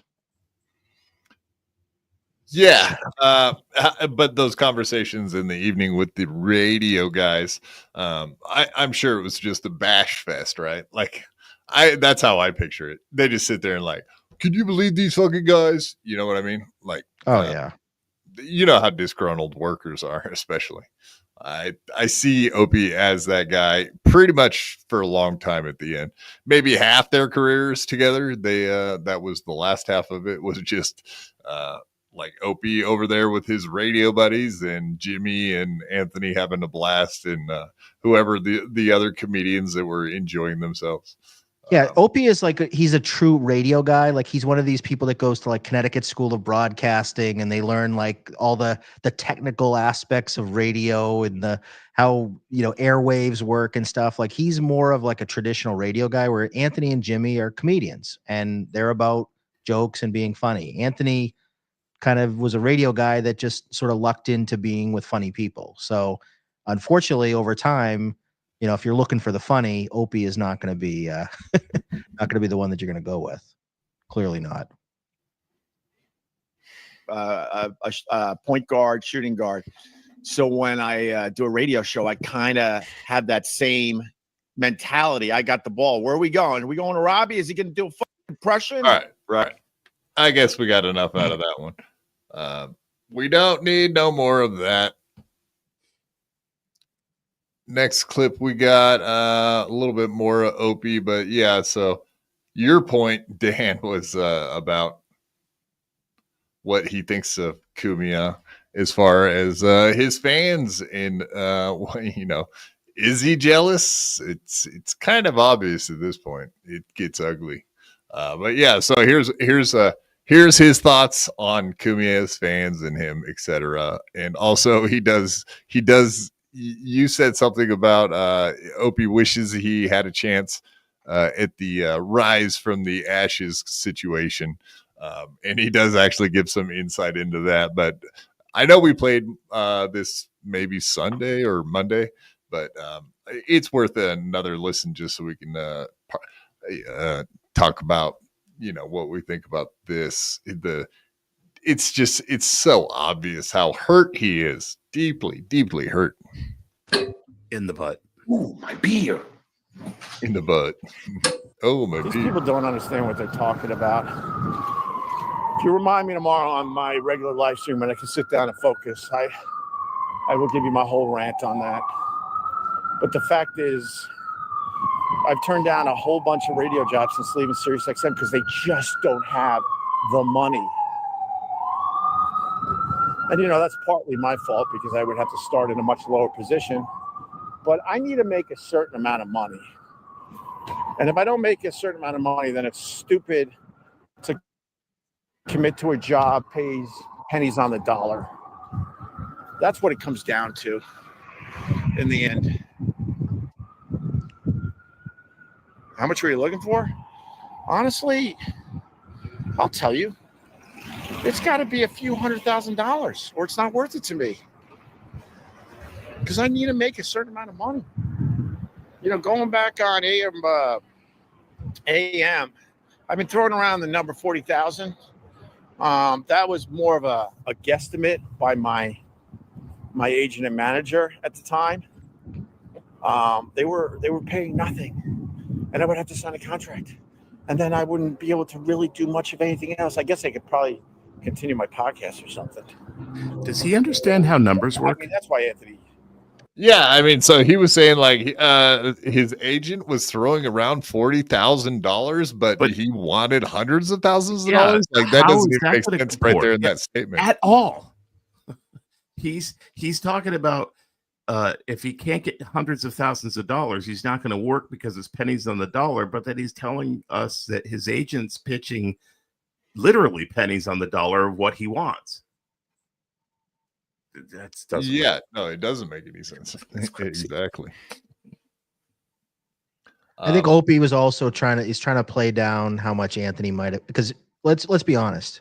If WABC is offering money to Anthony or Opie, they're going to offer Anthony probably twice as much. Anthony's got a track record. He's got an audience built in. He appeals to a certain demographic. Opie's got a name, but he doesn't bring as much curb appeal as Anthony does. So Anthony's, a hotter commodity. So maybe they offered Opie $100,000, let's say, and they offer Anthony $400,000 or something like that. Something along those lines. But Opie's got to make it seem like almost that 40,000 almost feels like he took a zero off and said, because he knows it's probably like Anthony's probably getting like 400,000. So he's like, yeah, they're throwing around numbers like 40,000. It's almost like he's sort of it was almost kind of a little bit of a tell from Opie that he's trying to play down and make it seem like Anthony just is doing this at a charity and he's not getting paid a lot. I'm guessing Anthony's getting paid pretty well for this. I don't think he would jump into doing this if there wasn't something lucrative about it. And I mean, partly is his own ego, yes, but I think also partly is the money. Like, he wouldn't be doing it just for $40,000. It's probably 10 times that amount. Yeah, Anthony's got money, right? Yeah, Anthony has money. He doesn't need best place now too. Like, Yeah, he doesn't need the 40,000. Last. Yeah, exactly. Like, why would he do that? Like, why would you disrupt your life for $40,000 just to stoke your ego? I doubt it. There's got to be money attached to it. Isn't going all in with his lame ass show on a AM station. He ain't going all in because they're not paying. So he's got to keep his other thing going and pay his bills. He's got his own nut. Yeah, but as we found out from Compound Media that he was losing like $250,000 a year or whatever, $60,000 every quarter. So yeah, like he had his other gig, which he was taking it in the ass for his other gig. But I'm sure he's probably doing better now that he's lost all the dead weight. You know, I wouldn't even call him dead weight. Overhead, Gino, get the Booth Boys, etc. You guys get the idea. You lost the albatross. That's Gino Bisconti. You got him off the books. That's The right now. least. Anytime you get Gino Bisconti out of your life, that's a net positive, no matter what. Money wise, he's just a fucking leech. You get that anchor out of there. So you could see Anthony even looked a lot happier once that thing was over. Just because the last 3 years of Compound, to your point, he was hemorrhaging money. It was not making any money. He kept it afloat to get to 10 years, just to make it look good. But let's be honest, he was losing money, and now he doesn't have to worry about it. Now he's happy, and he doesn't have to answer Gino's phone calls anymore, which must be nice and reassuring for Anthony. Although Gino will probably come back into his life now that Anthony's back on radio and want to hang out. Hey, come up to Sullivan's when you're in New York. Be a guest, right? Oh yeah, at WABC. We'll see. I think Anthony was already talking about who he's going to have as guests on, but yeah, Gino wasn't the one he mentioned. That's for sure. But I'll get into it more tomorrow when I can sit down and chill. All right. Okay, and then he did wake up the next morning. I think this next clip I got is the correct one. If not, I got it on Censored TV because I do have a subscription, so we can watch it from there. If that's the one. People like menthol so much. What's that about? I love that. That was my new favorite open. That is great. That's the one. Oh God. I don't think I ever saw that one before. All right, so no, I'll play it from Tax since I have Tax. Here we go. No, I've been paying for actually, that's the nice thing is I've been paying for Compound and fucking both Compound and Censored for years now. Now that it's kind of convenient that I can only I cut my bill in half and I get all of the shows. So it's kind of convenient.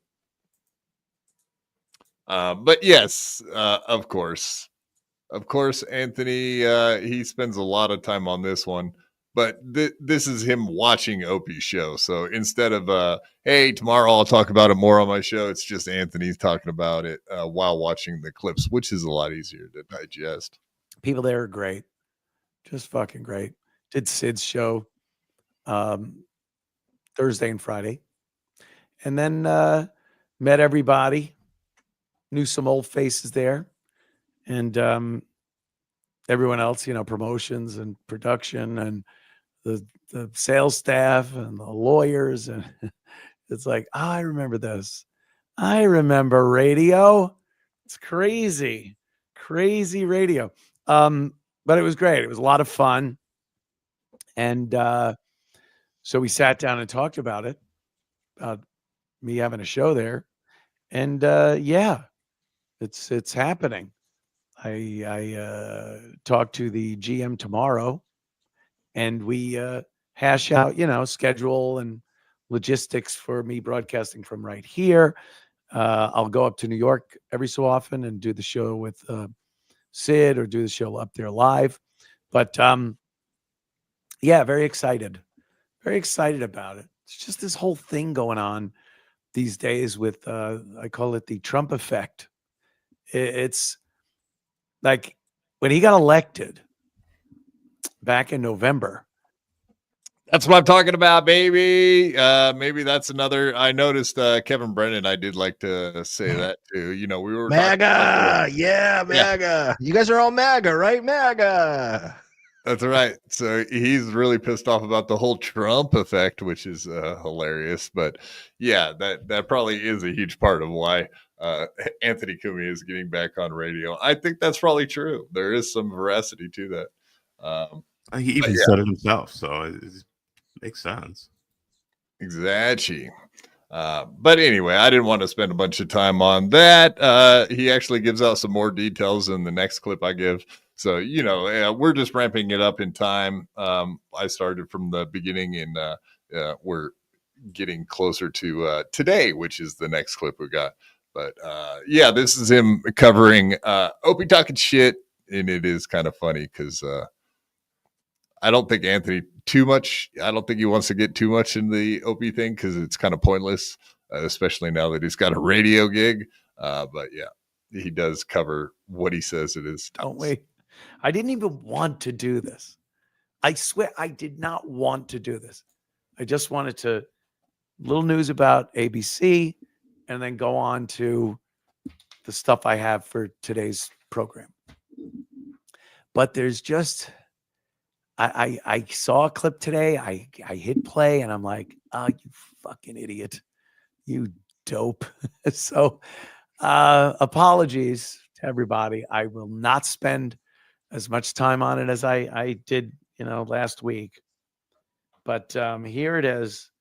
This is the Opester talking about my WABC deal.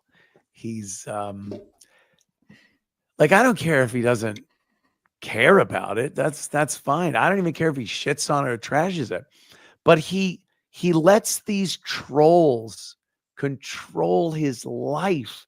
And then he reads a complete fabrication because the trolls know they could get to him, and then goes off on it like it's true and calls me a liar and stuff. If you pop that up here, you could see the text there. It says, Anthony said he was offered more than $300,000 for WABC, and he will do a solo show so he doesn't have to pay anyone. You were only offered $40,000. Now, yeah, which is hilarious. And I don't know if you've ever noticed, but people that are tuning in to Opie, you may notice some of the same names that you notice in the Dabbleverse as far as fans of the Dabbleverse.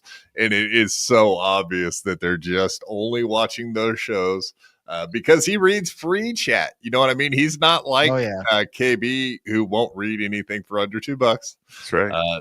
He goes through almost all of them, right? Doesn't he? Just he scrolls right through all the chats. So you could put anything in there. I think I said something one time and got blocked. So I probably I probably ruined it for some people, for at least for myself. But yeah, he goes through it. And their Facebook comments too that people are doing.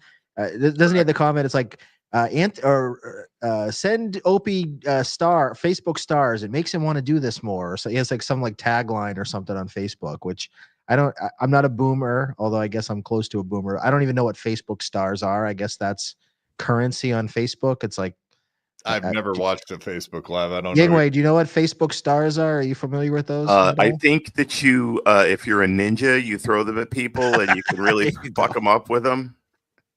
Now, I guess it's like Quad said, it's some sort of currency that each one is equivalent to, let's say, 10 cents or a certain amount of that. They have a certain value each, and at the end of a period of time you redeem them and you get money, but they're not valuable. They're it seems like they were worth 5 or 10 cents or maybe even less than that each. So you gotta you gotta get a lot of fucking stars. You need to be one fucking stealthy ninja in order to get enough stars to make it worth your while, I think.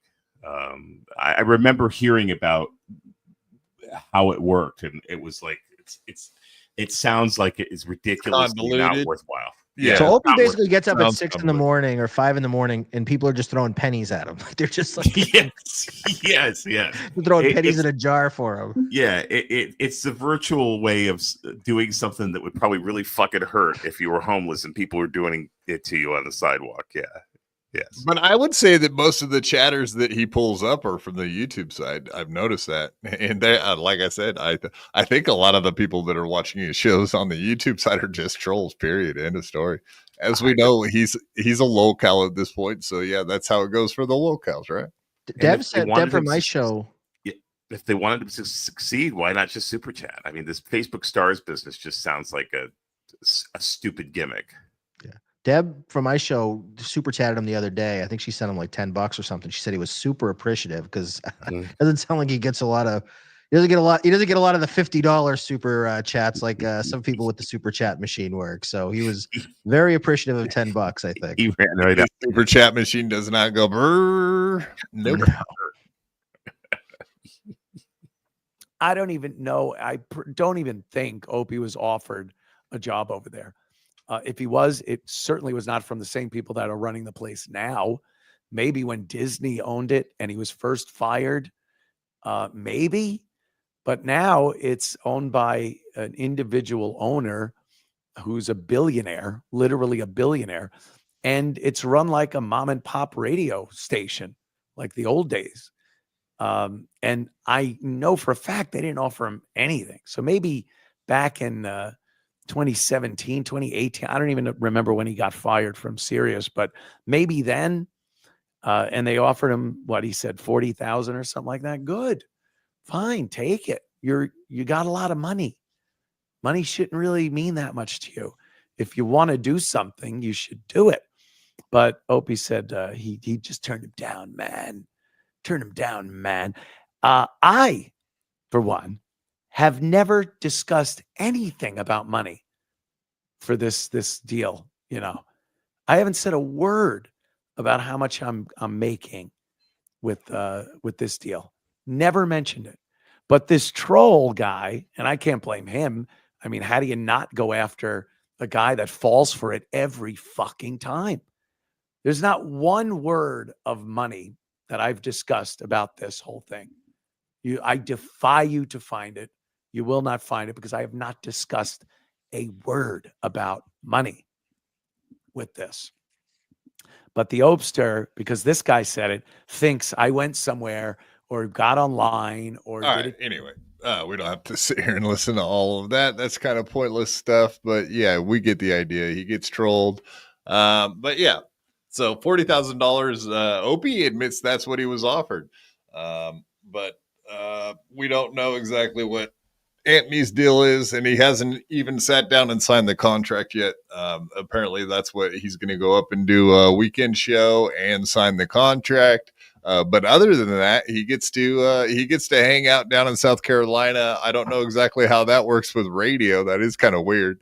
I guess it's the same setup that he has in his house already, so he doesn't have to change anything. That seems kind of weird, but And if that's the case, it's a no-brainer, right? I mean, if you could just use your home studio, like, why wouldn't you fucking sign up for this? I mean, it seems like a no-brainer to me. That's crazy. I guess we would have to ask Peter Sky Parker if indeed Anthony's audio is radio quality, radio worthy. I don't know exactly what, what I have seen some studios like Bubba the Love Sponge. He does, or no, it's Kalta. Kalta does shows from his house sometimes on the radio. So I have seen other people do it. I don't know if that comes with a producer or a booth guy necessarily. I guess he already kind of has one. But his radio quality, I guess it's there already. As far as I can tell. Even back in the days when internet, when the connections were using ISDN lines, which were historically, well, back in that day, they were considered high speed, but they were not very fast at all. And people would connect, like in the early days of Howard Stern, people would connect via ISDN lines, and you couldn't really tell the difference between whether they were sitting at their house or whether they were sitting right next to them in the studio. So, and now with the advances that they have, I don't see why you couldn't do it remotely if you had a producer. I mean, I don't even know that the producer necessarily has to be there as long as you got the basics if the shit hits the fan. Yes, right. Like same quality, same tech. I think that's true. Yeah, it sounds like it, so I won't knock it. He doesn't have a Peter Sky Parker that follows around and incessantly rags on his audio quality like I've got, but so be it. That's just Jesus Christ. Why are you trying to wake the sleeping lion with all that provocation towards Peter Sky Parker? Have you not learned anything, my brother? He's in my head. He gets in your head. What are you going to do? Oh, yeah. Black. Very good point. It's yeah. For the last several years he was not alive. Rush Limbaugh, but like yeah, a bunch of these. Now that you say that, Dennis Miller, fuck, dude, yeah, all the right wing guys I used to listen to, Rush Limbaugh included, absolutely did that from their homes. Actually, I think Phil Hendry does now, and he's not anywhere near as popular as he used to be, but I think he does it from home too. Art Bell, he did. Yep, he did it from home. Yeah, that's right. Oh, yeah. That was a long time ago. There you go.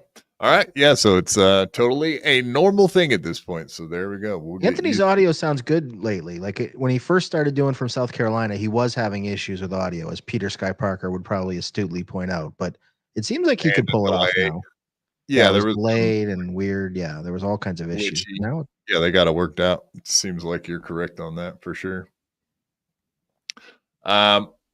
Yeah, okay. And then today, this is the most recent thing, and we'll move on past Anthony maybe after this and get into Aaron equating himself, another jealous bitch, kind of jealous of Anthony's new success. Another radio guy, just like Chad, right? Chad.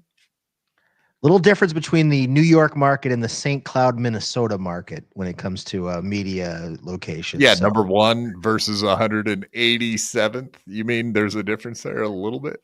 just a little bit. Just a little bit.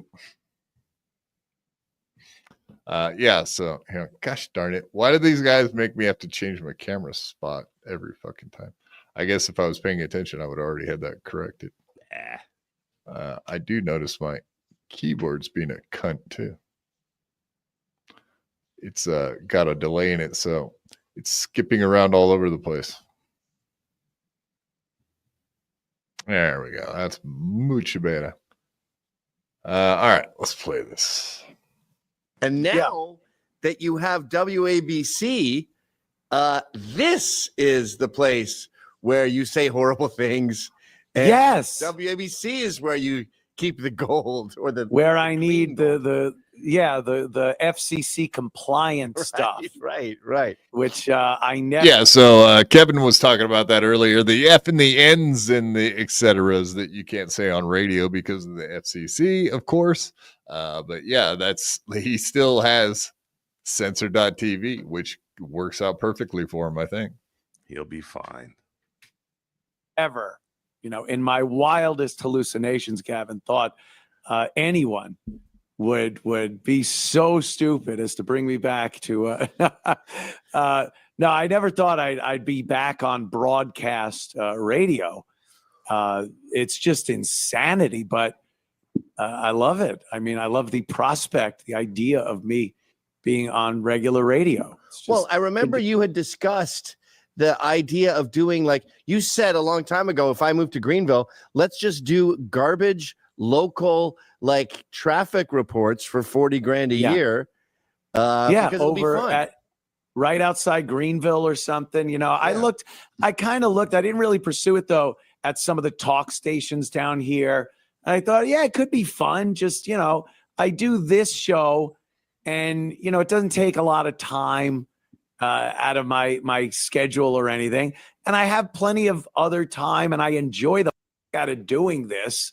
So if I could get a gig on a broadcast station, first of all, it's just, I love doing it. Secondly, what a great promotional tool. Yeah. Like saying, and they have no problem with it. So censored.tv, compound censored, compoundmedia.com, like talking about it and saying, hey, you like this show. Holy shit.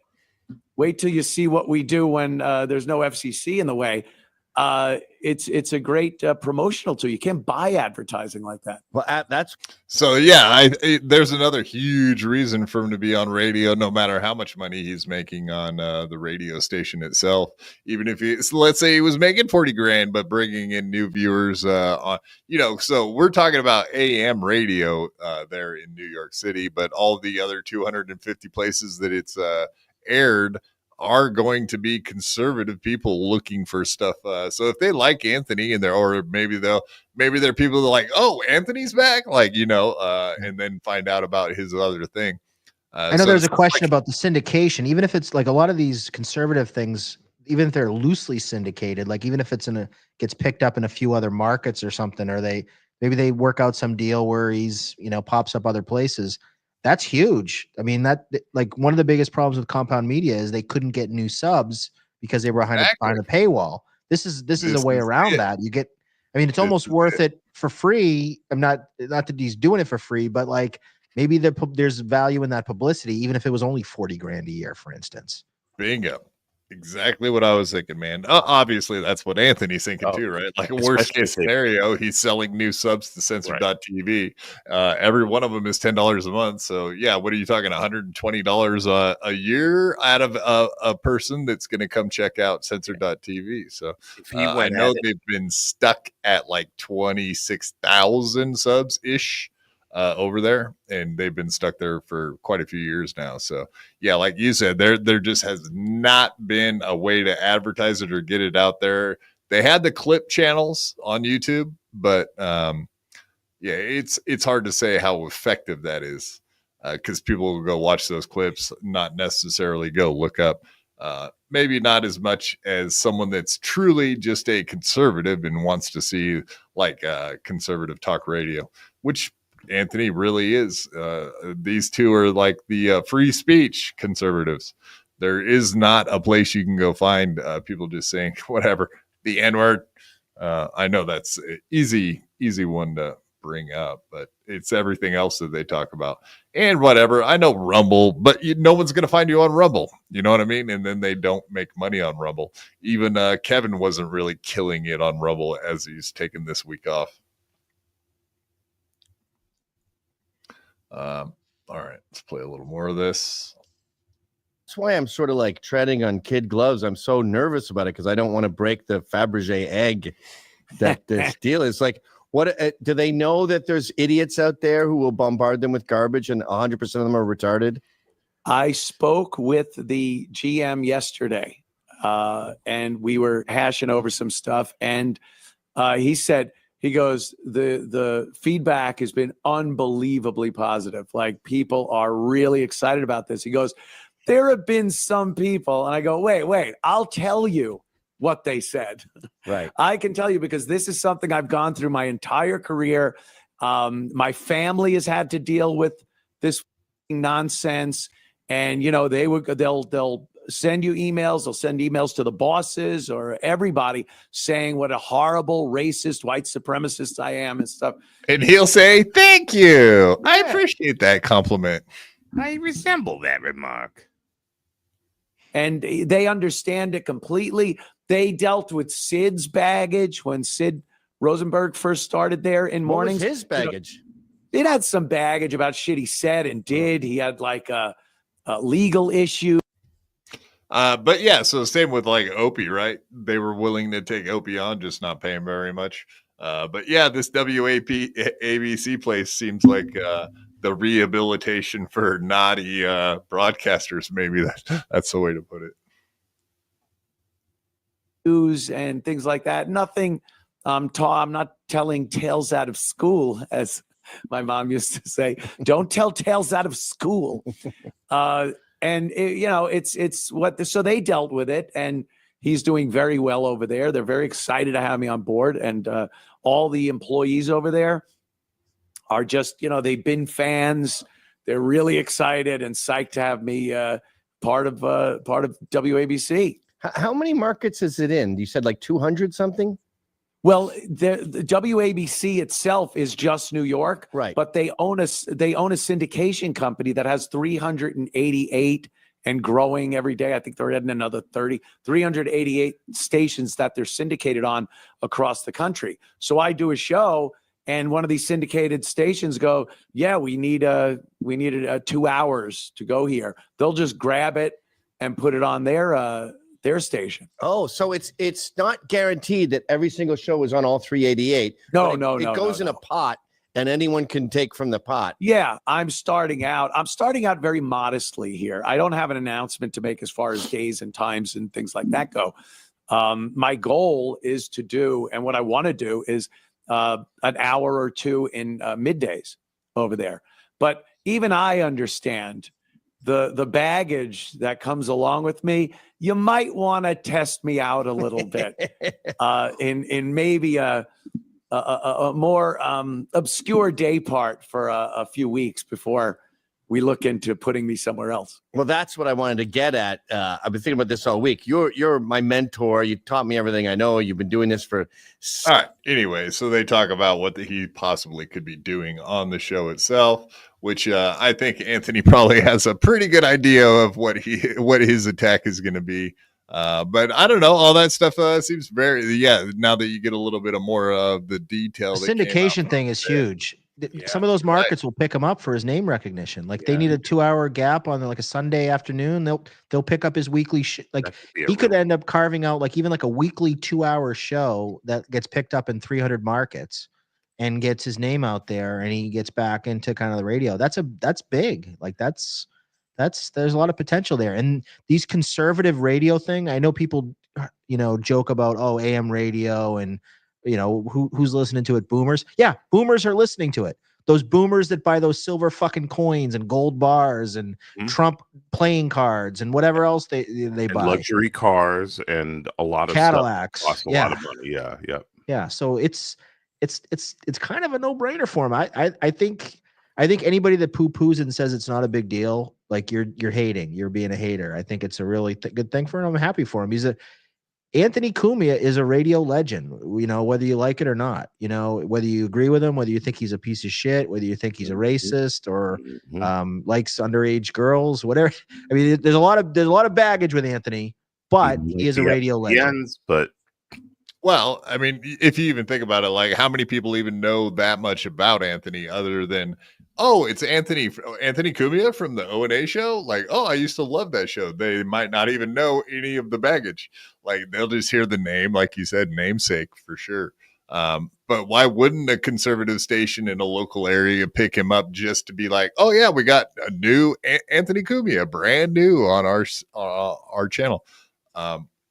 G Rob says, I still am listening to AM conservative talk radio on road trips. And I'll be honest with you, this town I live in, they have nothing for like good FM music stations. FM is dead.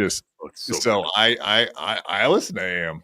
I listen to AM when I'm in my vehicle, or obviously I'm Bluetoothing my music, but there's still some popular good conservative AM radio.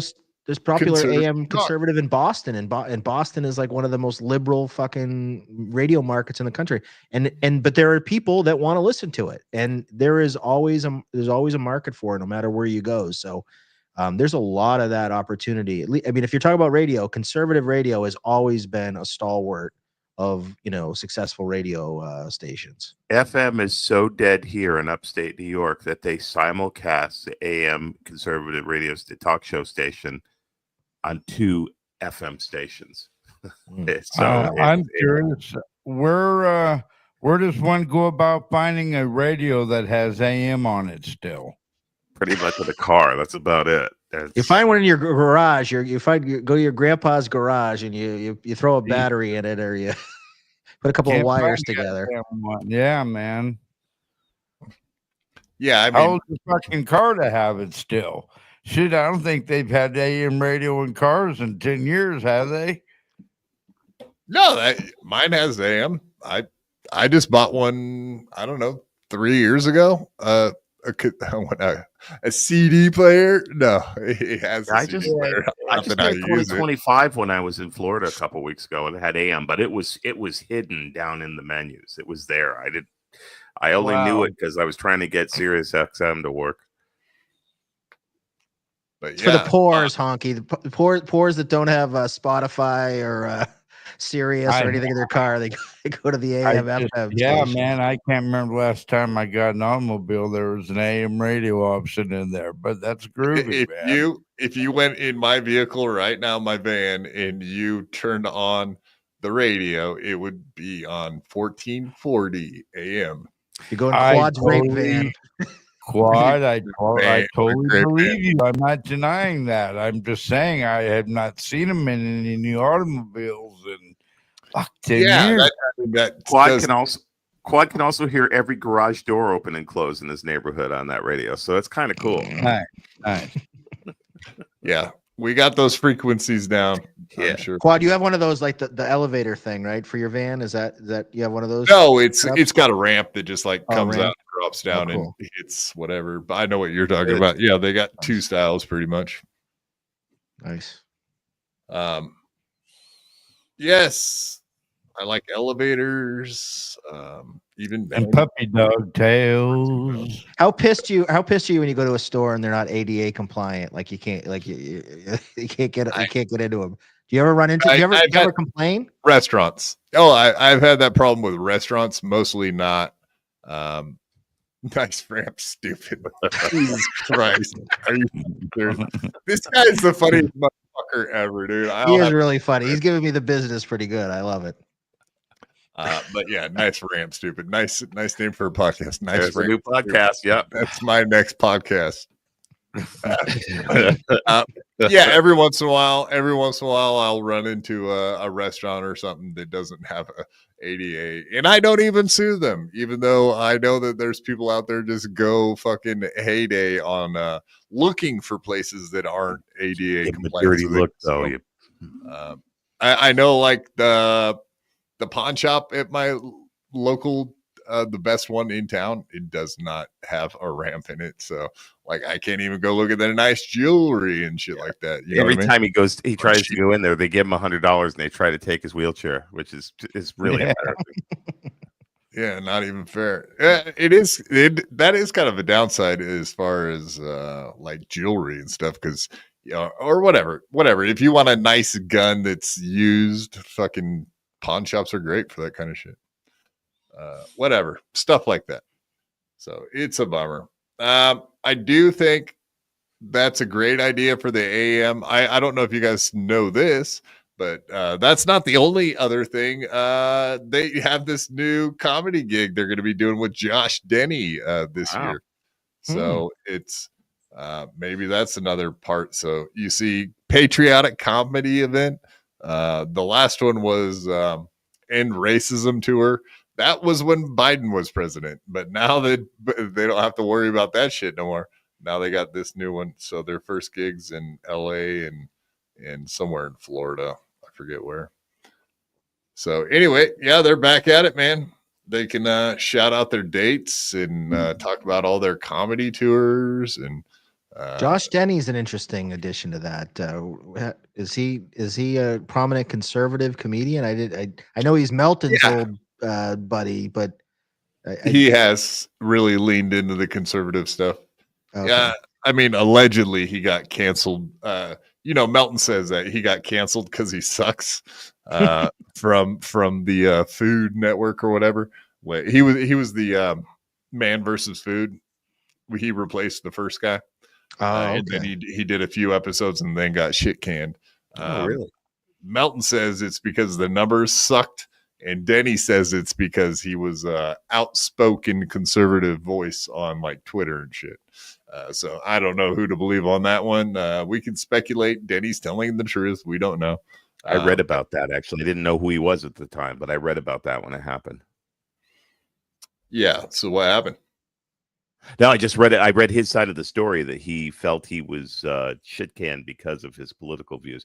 I watched the show before the first guy left, and I was interested because it only lasted, like you said, a few episodes, and then he was gone. And he claimed that was the Food Network said that the ratings were no good, and they just canceled the show. And he said, no, that was incorrect.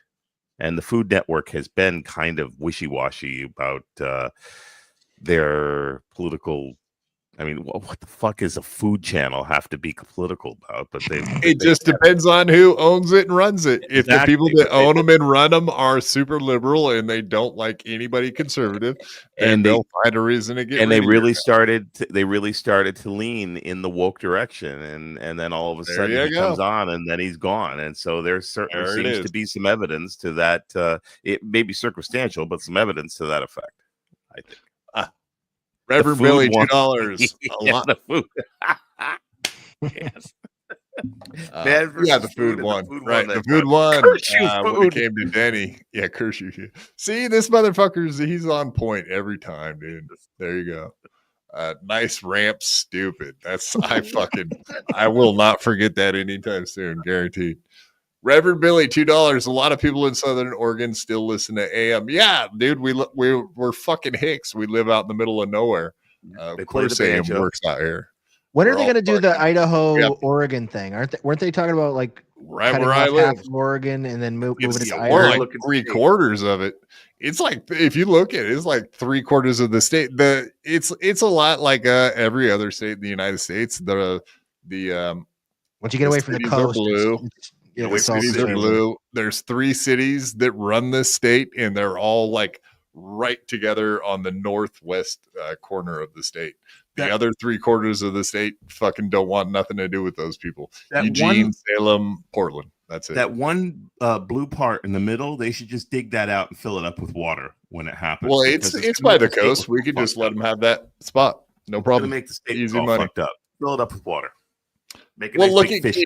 even like California, man. Like half that state's fucking super conservative. You just Yes, would it never is. know it by looking at the news. Super conservative. I remember growing up there and now looking at it and how fucking liberal the state is from the macro perspective. It's unbelievable because Right. the people I knew growing up were not.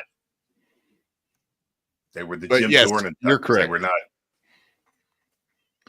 Reverend Billy is correct. A lot of people do listen to AM still. And yes, I still have VHS. Right. That's a good one. And the laser disc. All right, we can listen to Anthony, and you're whatever, man. You're free to go anytime, Dan. I know you probably don't want to hang out here all night, but I was just going to show Aaron talking shit about the Anthony thing. And I then, can't leave if you're going to do some steel toe. I got to stick around for a little we steel got toe. two steel toe clips. We're going to All go right, over the let's do granny it. thing because that's really fucking weird. Yeah, got to see the granny thing. That's it's bizarre and whatever. I did text Granny about that today, and it's like, fuck, what? Like, I tried to get the rundown on it, but we'll see. So yeah, here's old Toe talking about the new gig Ant got. But curious of your thoughts about Cumia returning to radio whenever you get to it. I was kind of waiting to see what exactly the deal was. Like ABC Radio hired Anthony, and I'm wondering, like, is he getting his own show? Is he going to be a sidekick? Is he getting a weekly show? Is he going to be on every day? Like, I don't want to comment because I don't know exactly what the deets are. what the deal is. But as someone who's talking with 2 different radio people currently, There it is, Dan. Oh, he's got to slide it in. He's got to slide it. The toe has to win. Everything has to be a win for the toe, right? Your boy didn't do too bad. Your boy's talking to 2 radio stations. Let me slide that one in there while we're talking about this. Well, Chad Total had toe. to too, right? Chad was worse because he had a whole story about 3 ladies that saw him at a comedy event and fucking recognized it. It's like, seriously, dude, come on, man, come on. guaranteed this has been in the works for a while, and that Anthony's kept it hush hush because the radio industry is struggling right now. Yeah. And And so he, that's why you're in such a rush to get back on it because it's struggling. Now's the good time to get in because it's struggling. Great time, fucking idiot. Yeah. Well, I guess Most people are trying to get out of the radio thing. They're trying to like, dude, I need a safety net here because I mean, yeah, it's not a long-term career, but steel toe can't wait to get back into it. Let's get back into that crazy world. It's like if you wanted to go back into like some kids like, hey, Dad, I'm going to go to school for journalism. I want to be a newspaper writer. Son, maybe you want to go to STEM or do something else, because newspapers are not the future anymore. AM radio is not the future. There's still, it's out there, but only if you're an anti-Cumia and you're a virtuoso at it, not a steel toe. There's no country for steel toes anymore. So stick to YouTube or whatever you're doing. Yeah, no, Dad, you're right. I should go learn Morse code. You're right. A telegram machine or something. Yeah, no, it's not happening.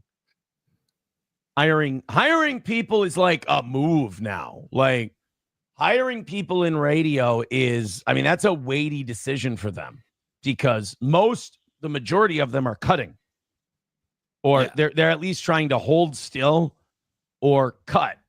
So, I'm sure he's had this in the works for a while. I'm sure he's pumped about it. I'm sure he's really excited about it. I don't know what the deal is. So there's not much I can comment on. Other than I did think about this. I'm a big Anthony fan, right? Mm-hmm. And Anthony was a big influence on me, amongst others. Get ready for this fucking load of shit. I mean, you basically wear his skin, so yeah, we know he was an influence. Like you even have his name. He's like about to put that skin on right now. Oh yeah, throw the skin suit on. Away by toe, yeah. This is gonna blow your fucking minds. Like I said, Tom Bernard, Dan Cole, Howard Stern, Anthony Cumia, George Carlin, whatever. The Anthony going back to radio thing. So you have number one radio host, fired after controversy involving a woman, able to bring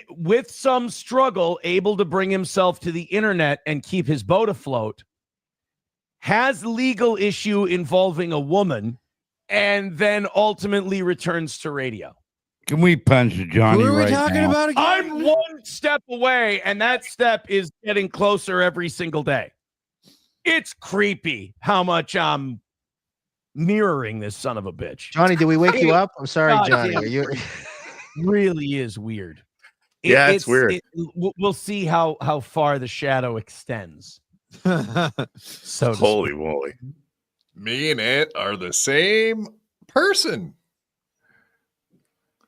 Except for you had we got problems with hitting women, and we going through awful breakups, and we're in the courts, and so much to be proud of, Steel Toe. Like you wear that like a badge of courage, just like your idol. I mean, he's just a fucking. I didn't realize just how creepy it was. Holy shit.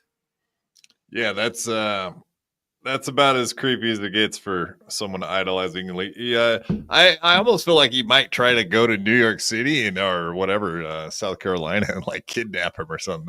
That sounded like stalker as shit. Yeah.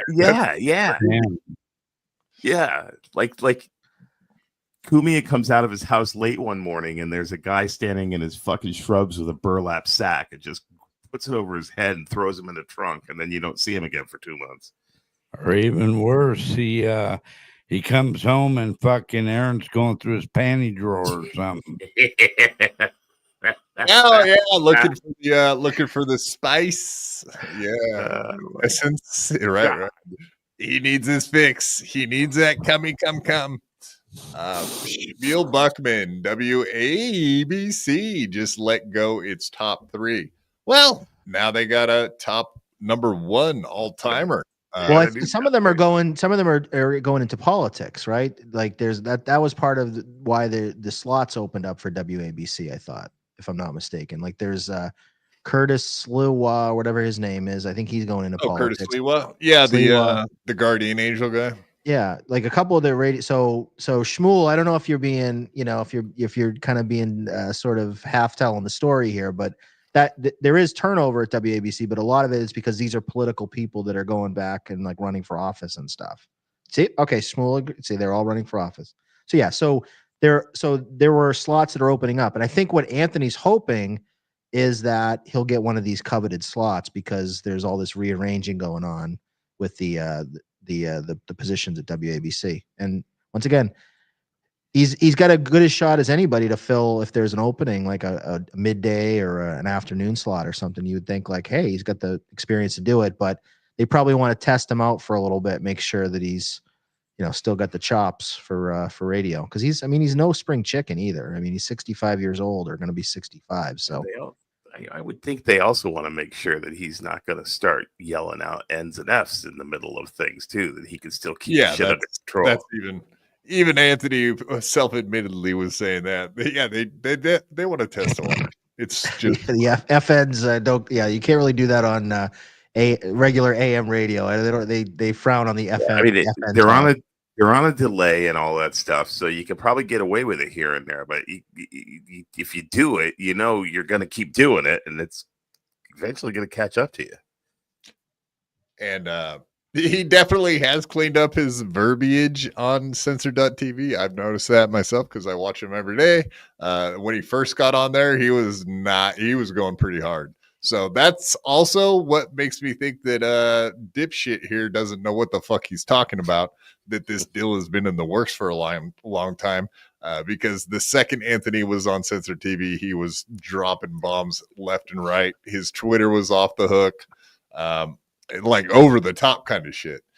But now he's been cleaning it up and erasing stuff. I don't know if anyone's picked up on that. Oh yeah, by the way, I love this how you froze it right at this, because Aaron's got that devilish little grin on it, like he's just about to eat a cream pie out of out of his wife, that some other guy put in there. It's like, this one's gonna be a yummy one. And then you got Johnny Rocket over here looking like a stoned regard. Always he's always stoned and just looks like he's ready to bend over for Aaron to give it to him. There is a certain fantasy look in his eyes, like, oh, John. Looking back at him. Get it. Yeah, there he is. What are you looking at, Daddy? Come and get it. Reverend Billy, $5. Just remember, you have a lot more in common with your liberal neighbor than you do with any politician. Facts. I 100% agree with that. Sure. I got lots of my mom and dad are liberal. Fuck. Some of my best friends are liberal. Yeah, like of course I get along with my liberal friends and whatever. It's all good. My last girlfriend was a liberal. That didn't work out very good. Hey, I was fine with her. She left because I had a Trump hat. So yes, I get it. I totally get it, Reverend Billy. 100% agree.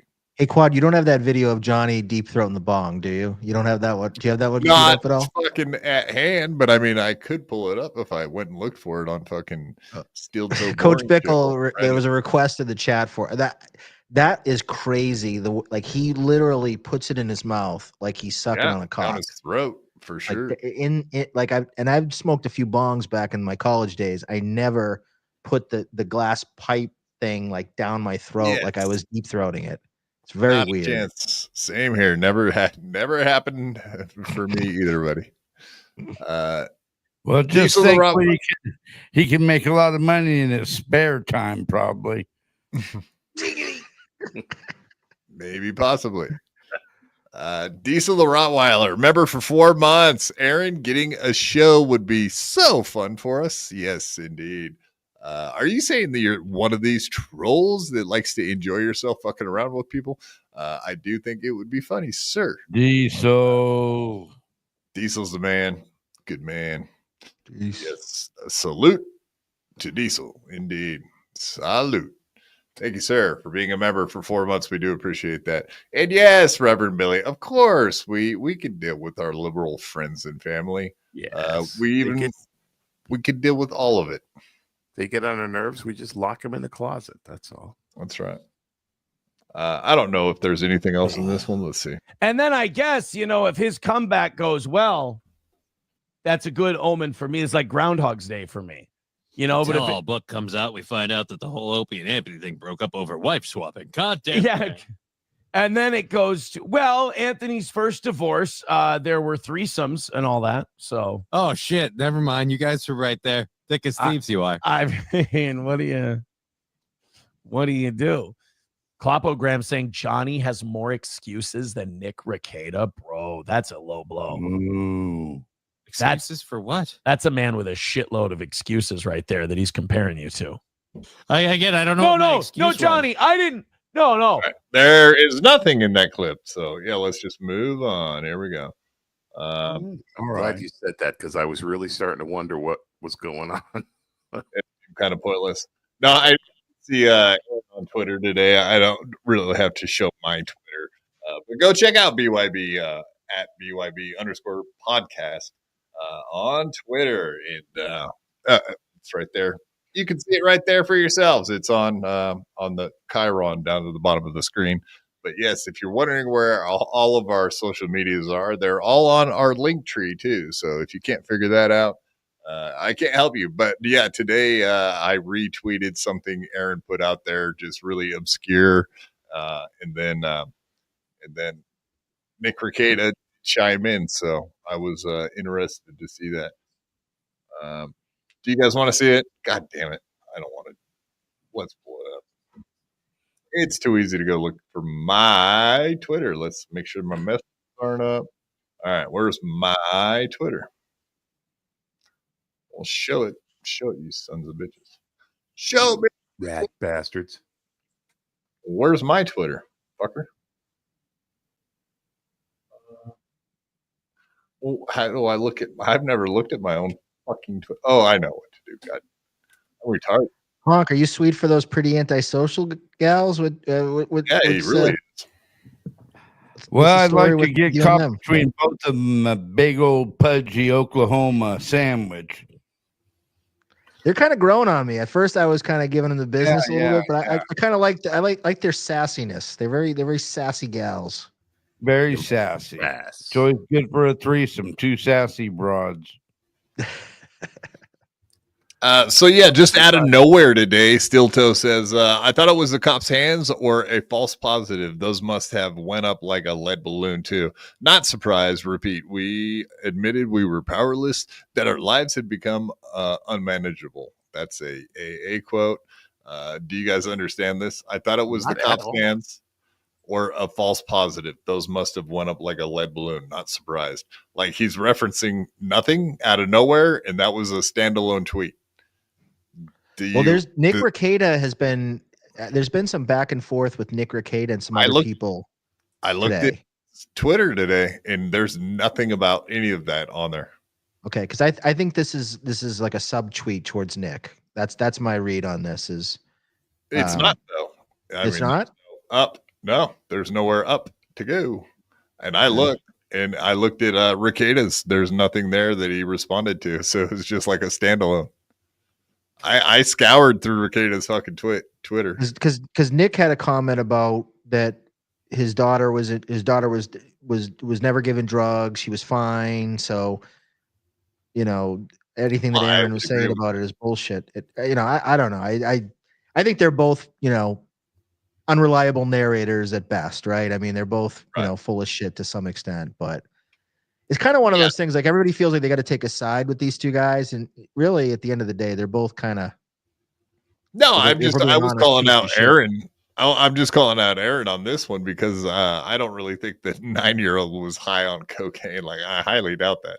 Yeah, that seems ridiculous. Dude, my dad did cocaine and I never had a clue about it till I was in my 20s, and he was like, "Oh yeah, I used to be like high all the time." I was like, "What?" He was like, "What? You did cocaine when you were like in the program, like AA and shit?" He's like, "Cool." Yeah, like what is he saying? That Ricada was like doing lines with his daughter, a 9-year-old daughter. Like, I mean, like what the fuck are you talking about? It's so weird. That's why I called him. Put a little on his finger for his kid to lick it off. Like what? Well, I just asked him on Twitter. I said, "You hung out with that kid. You hung out with that kid when you were doing drugs with Ricada. Did the 9-year-old seem high, or any of the other 7 kids?" There is some examples of that. Drew Barrymore comes to mind. She was out in the clubs and doing cocaine when she was 9. And God forbid the girl whose dad was in the mamas and the papas. They had them kids doing cocaine at a young age. And that is true. It's not like it's never happened. But Steel Toe tries to play it like he's an angel, and he even admits he was doing Molly, he was doing fucking in front of the kids and stuff. It's like, dude, you know what? Sit this one out, Aaron. Steel Toe, come on, like you were a piece of shit. I don't think he can go after them for any of this shit without severely implicating himself in the process. I mean, he was there. Yeah, you're in a polycule, 4 to a bed with the kids downstairs in a room full of cocaine. Like, dude, sit this one out, man. Exactly right. So anyway, he did end up. Ricada did reply to that tweet, so it got spicy. It's good stuff, but yeah, he obviously Ricada agrees with what I said. So were you trying to instigate something today, Quad? Is that what you were doing? You were kind of like throwing it in there. Of course you were. I'm throwing I'm throwing Molotovs everywhere if I can't help it.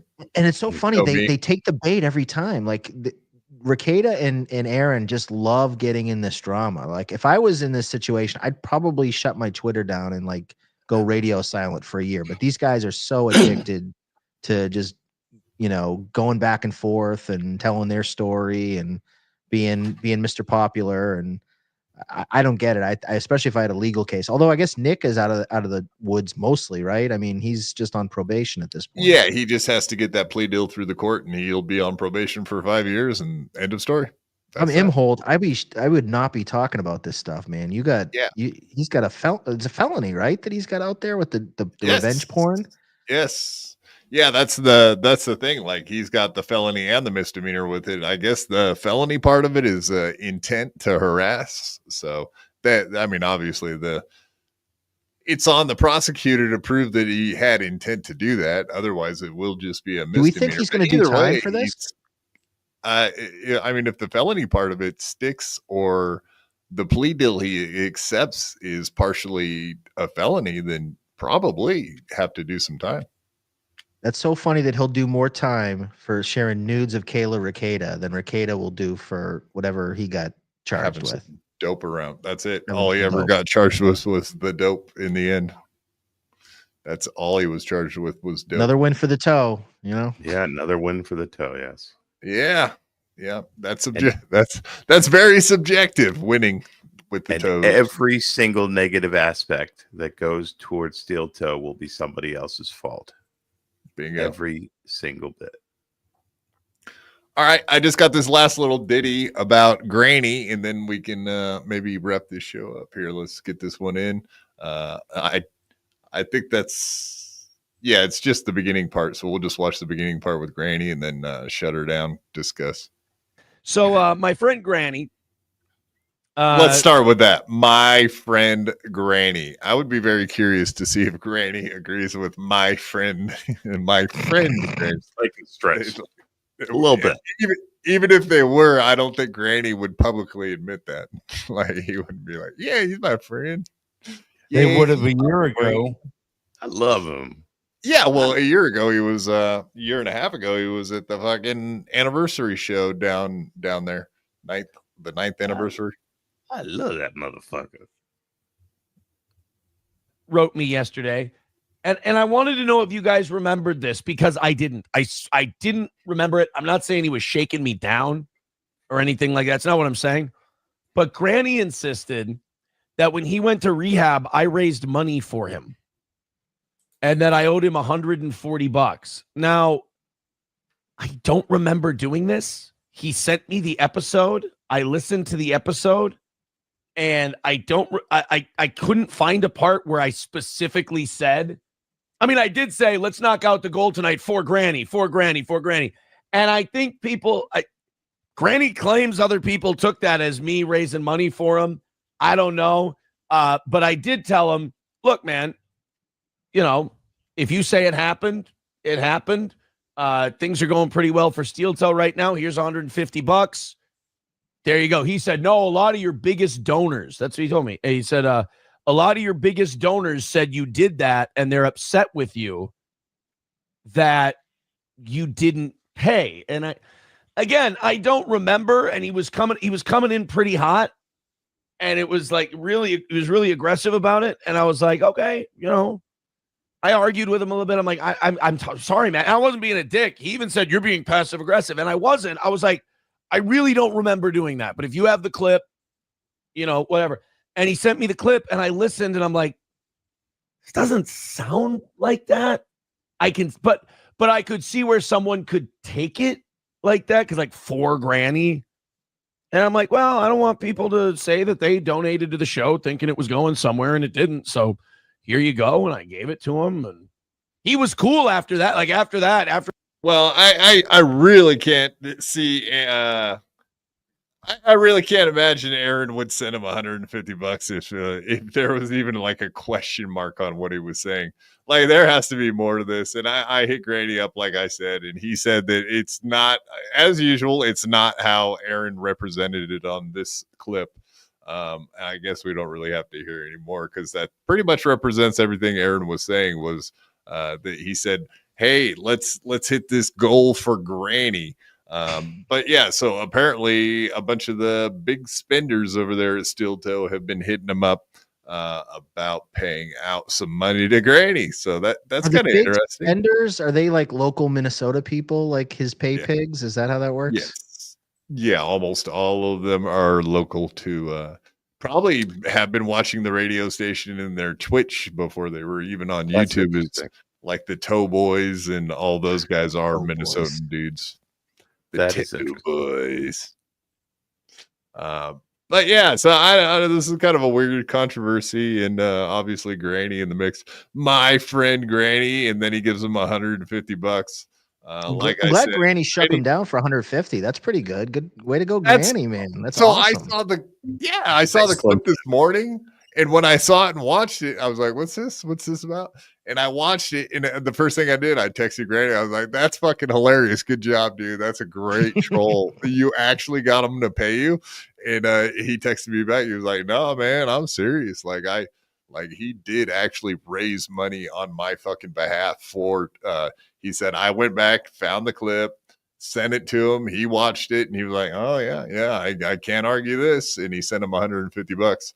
So of course, when Aaron goes on, you know how he fucking lives his own reality and makes his own narrative on every single story. So this one is no different than every other story he's ever concocted in his mind. So there you have it. That's what Grady said. It's another twisted story from Aaron. Imagine that. Win for the toe. Another win. Not this time. $150 less for the toe. So much for the evening goal today. He came out smelling like a rose. He did nothing wrong in that transaction, so it was a win for him. He's a philanthropist now. He's or a full-on even better. Yeah, exactly. Even better. He runs charity for his lessers. He did better than Stuttering John did. Right. Yeah, exactly. He actually paid out. Fucking guys. Yeah, okay. No, I'm sorry. I was reading chat there. I got lost in the chat. B Smiley the Third, do you remember that happening? Him running like raising money on that? You do have like a pornographic memory, so I figured you might remember. Great thing to have right there. Dynamite. Are there people that literally watch Steel Toe for like 6 hours a day? Like, are there people that actually do this? Yes. Other than Melton, of course, but most of it seems like homework for the people that actually do watch it and keep an eye on it. It is like literally fucking homework. Hold on, I got to get my journal. But the nice thing is you can wait till it's over, and then you can make a 6 hour day 3 hours by playing it to two accents. Yes. But yeah, it is tedious. You're correct. B Smiley the Third. It wasn't even 2 months ago when Aaron lied and smeared Granny, and now they're pals again. Pals forever, like Young Guns. Pals forever. On his tombstone, it's gonna say pals forever. Indeed. All right. Quit you. Yeah, I just it's another example of Aaron being Aaron. I don't know what else to say. That's pretty much wraps it up. But Dan, thank you a ton for being here tonight. Once again, we always like having you on, brother. I think you have a show tomorrow night, probably. Yep, a show tomorrow night with actually my buddy Scott from the History Homos podcast, an old friend of mine who's actually a big Opie and Anthony guy as well. So we'll probably talk Anthony. We'll talk some other random stuff. So you can find me on Twitter, Nice Name Stupid. My YouTube channel, it's actually Nice Stupid Podcast, but you can find it Nice Podcast Stupid, Nice Podcast, whatever. It's one of those things. But I appreciate Nice being on the show. Doesn't work. It may or may not work. I changed the name. I don't know. See, it doesn't matter. It doesn't matter. You know where to find me. I'm an obnoxious asshole. You can find me. It's not too hard. Just search. I didn't know you changed your fucking name, man. Let me see if Nice Podcast Stupid comes in. Coming soon to the family. Nice Ramp Stupid. That's when I might change my show now. Nice Ramp Stupid. That we'll do like a special handicapped only version of my show for hearing disabled. Maybe we'll call it Nice Ramp Stupid. Can't see it. Yeah, you fucking changed it on me, you son of a biscuit weaver. Every time you get it. So it's Nice Stupid Podcast. If you look for the on YouTube, it used to be Nice Podcast Live. So I was fucking around. Trickery. But thank you, Quad. Yeah, thanks, brother, for popping in. I'll fix this and put it up, and then nothing screams success like confusing your demographic. Keep guessing. Stupid Nice Podcast is coming up next. Well, that's what I was going to say. Like, I just want to every 6 months I'll change the way the words are. Yeah, Stupid Nice Podcast, Nice Stupid Podcast. That's a good business model. Podcast, Nice Stupid. Coming up next from Worcester, Wicked Nice Stupid Podcast, brother. Oh shit. Yeah, I can't type very good. Yeah. At least you don't have to put a straw in. All right, everybody. That's how you're going to find them. No, now you screwed it up. God even more. damn it. Oh, my God.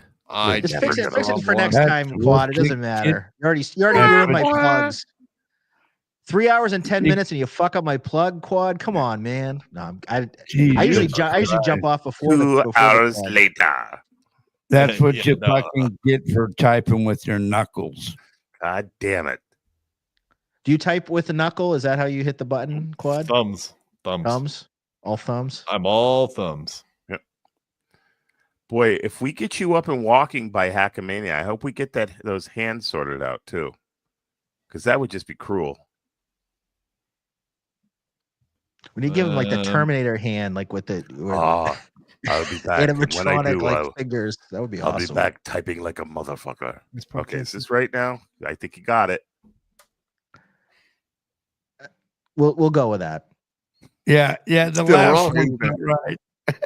Oh my God. No, the YouTube is right, but now my Twitter's wrong. It's Nice Name Stupid on Twitter, but it's all good. It's all good. Fuck you. We're fixing it. God, this is like your own personal hell with your thumbs. Tomorrow's the day it changes too. This is great. Holy shit. Knuckle typers. Perfect, Quad. Nice Name Stupid on Twitter. Nice Stupid Podcast on YouTube. Check us out every Thursday at 8 o'clock. Trophy on Friday. That was kind of anticlimactic after all that shit. I'm stressed out. Yeah. Okay. So actually, he was giving plugs, you motherfuckers, and you're talking over him. Ask me a question so you can cut me off and we can wrap this fucking thing up. All right, Quad? Let's do it. No. I gotta let these old fuckers have their shit too. So Honk, where can we find you on Saturday? Well, you can find these two old fuckers, meaning me and Ingwe, this Saturday over at Honk the Clown on YouTube. We'll be podcasting starting at 8 p.m. Eastern Time, 5 Pacific. We'll have Quad on and Rochi once again. And then, of course, you can find us back here Friday right here at BYB. I might show a horse fucking a lawnmower. I'm sorry about that, man. I don't know. Like, this is probably the most unprofessional show you've ever been on right now. No, it's fun. I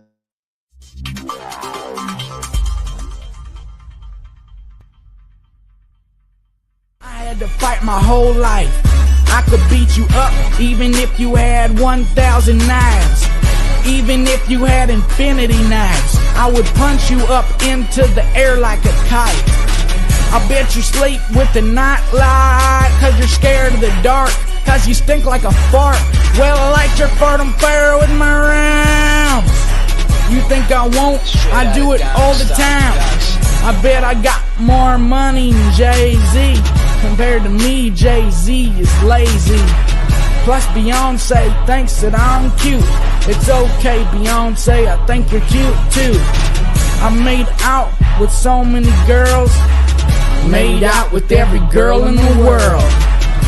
I might look small, but I'm not. I don't care if you're big, I'll fight you. Well, I do know that I am the baddest of them all.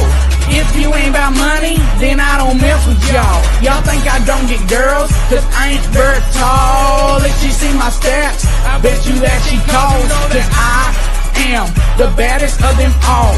If you ain't about money, then I don't mess with y'all. Y'all think I don't get girls, cause I ain't very tall. If she see my stacks, I bet you that she calls.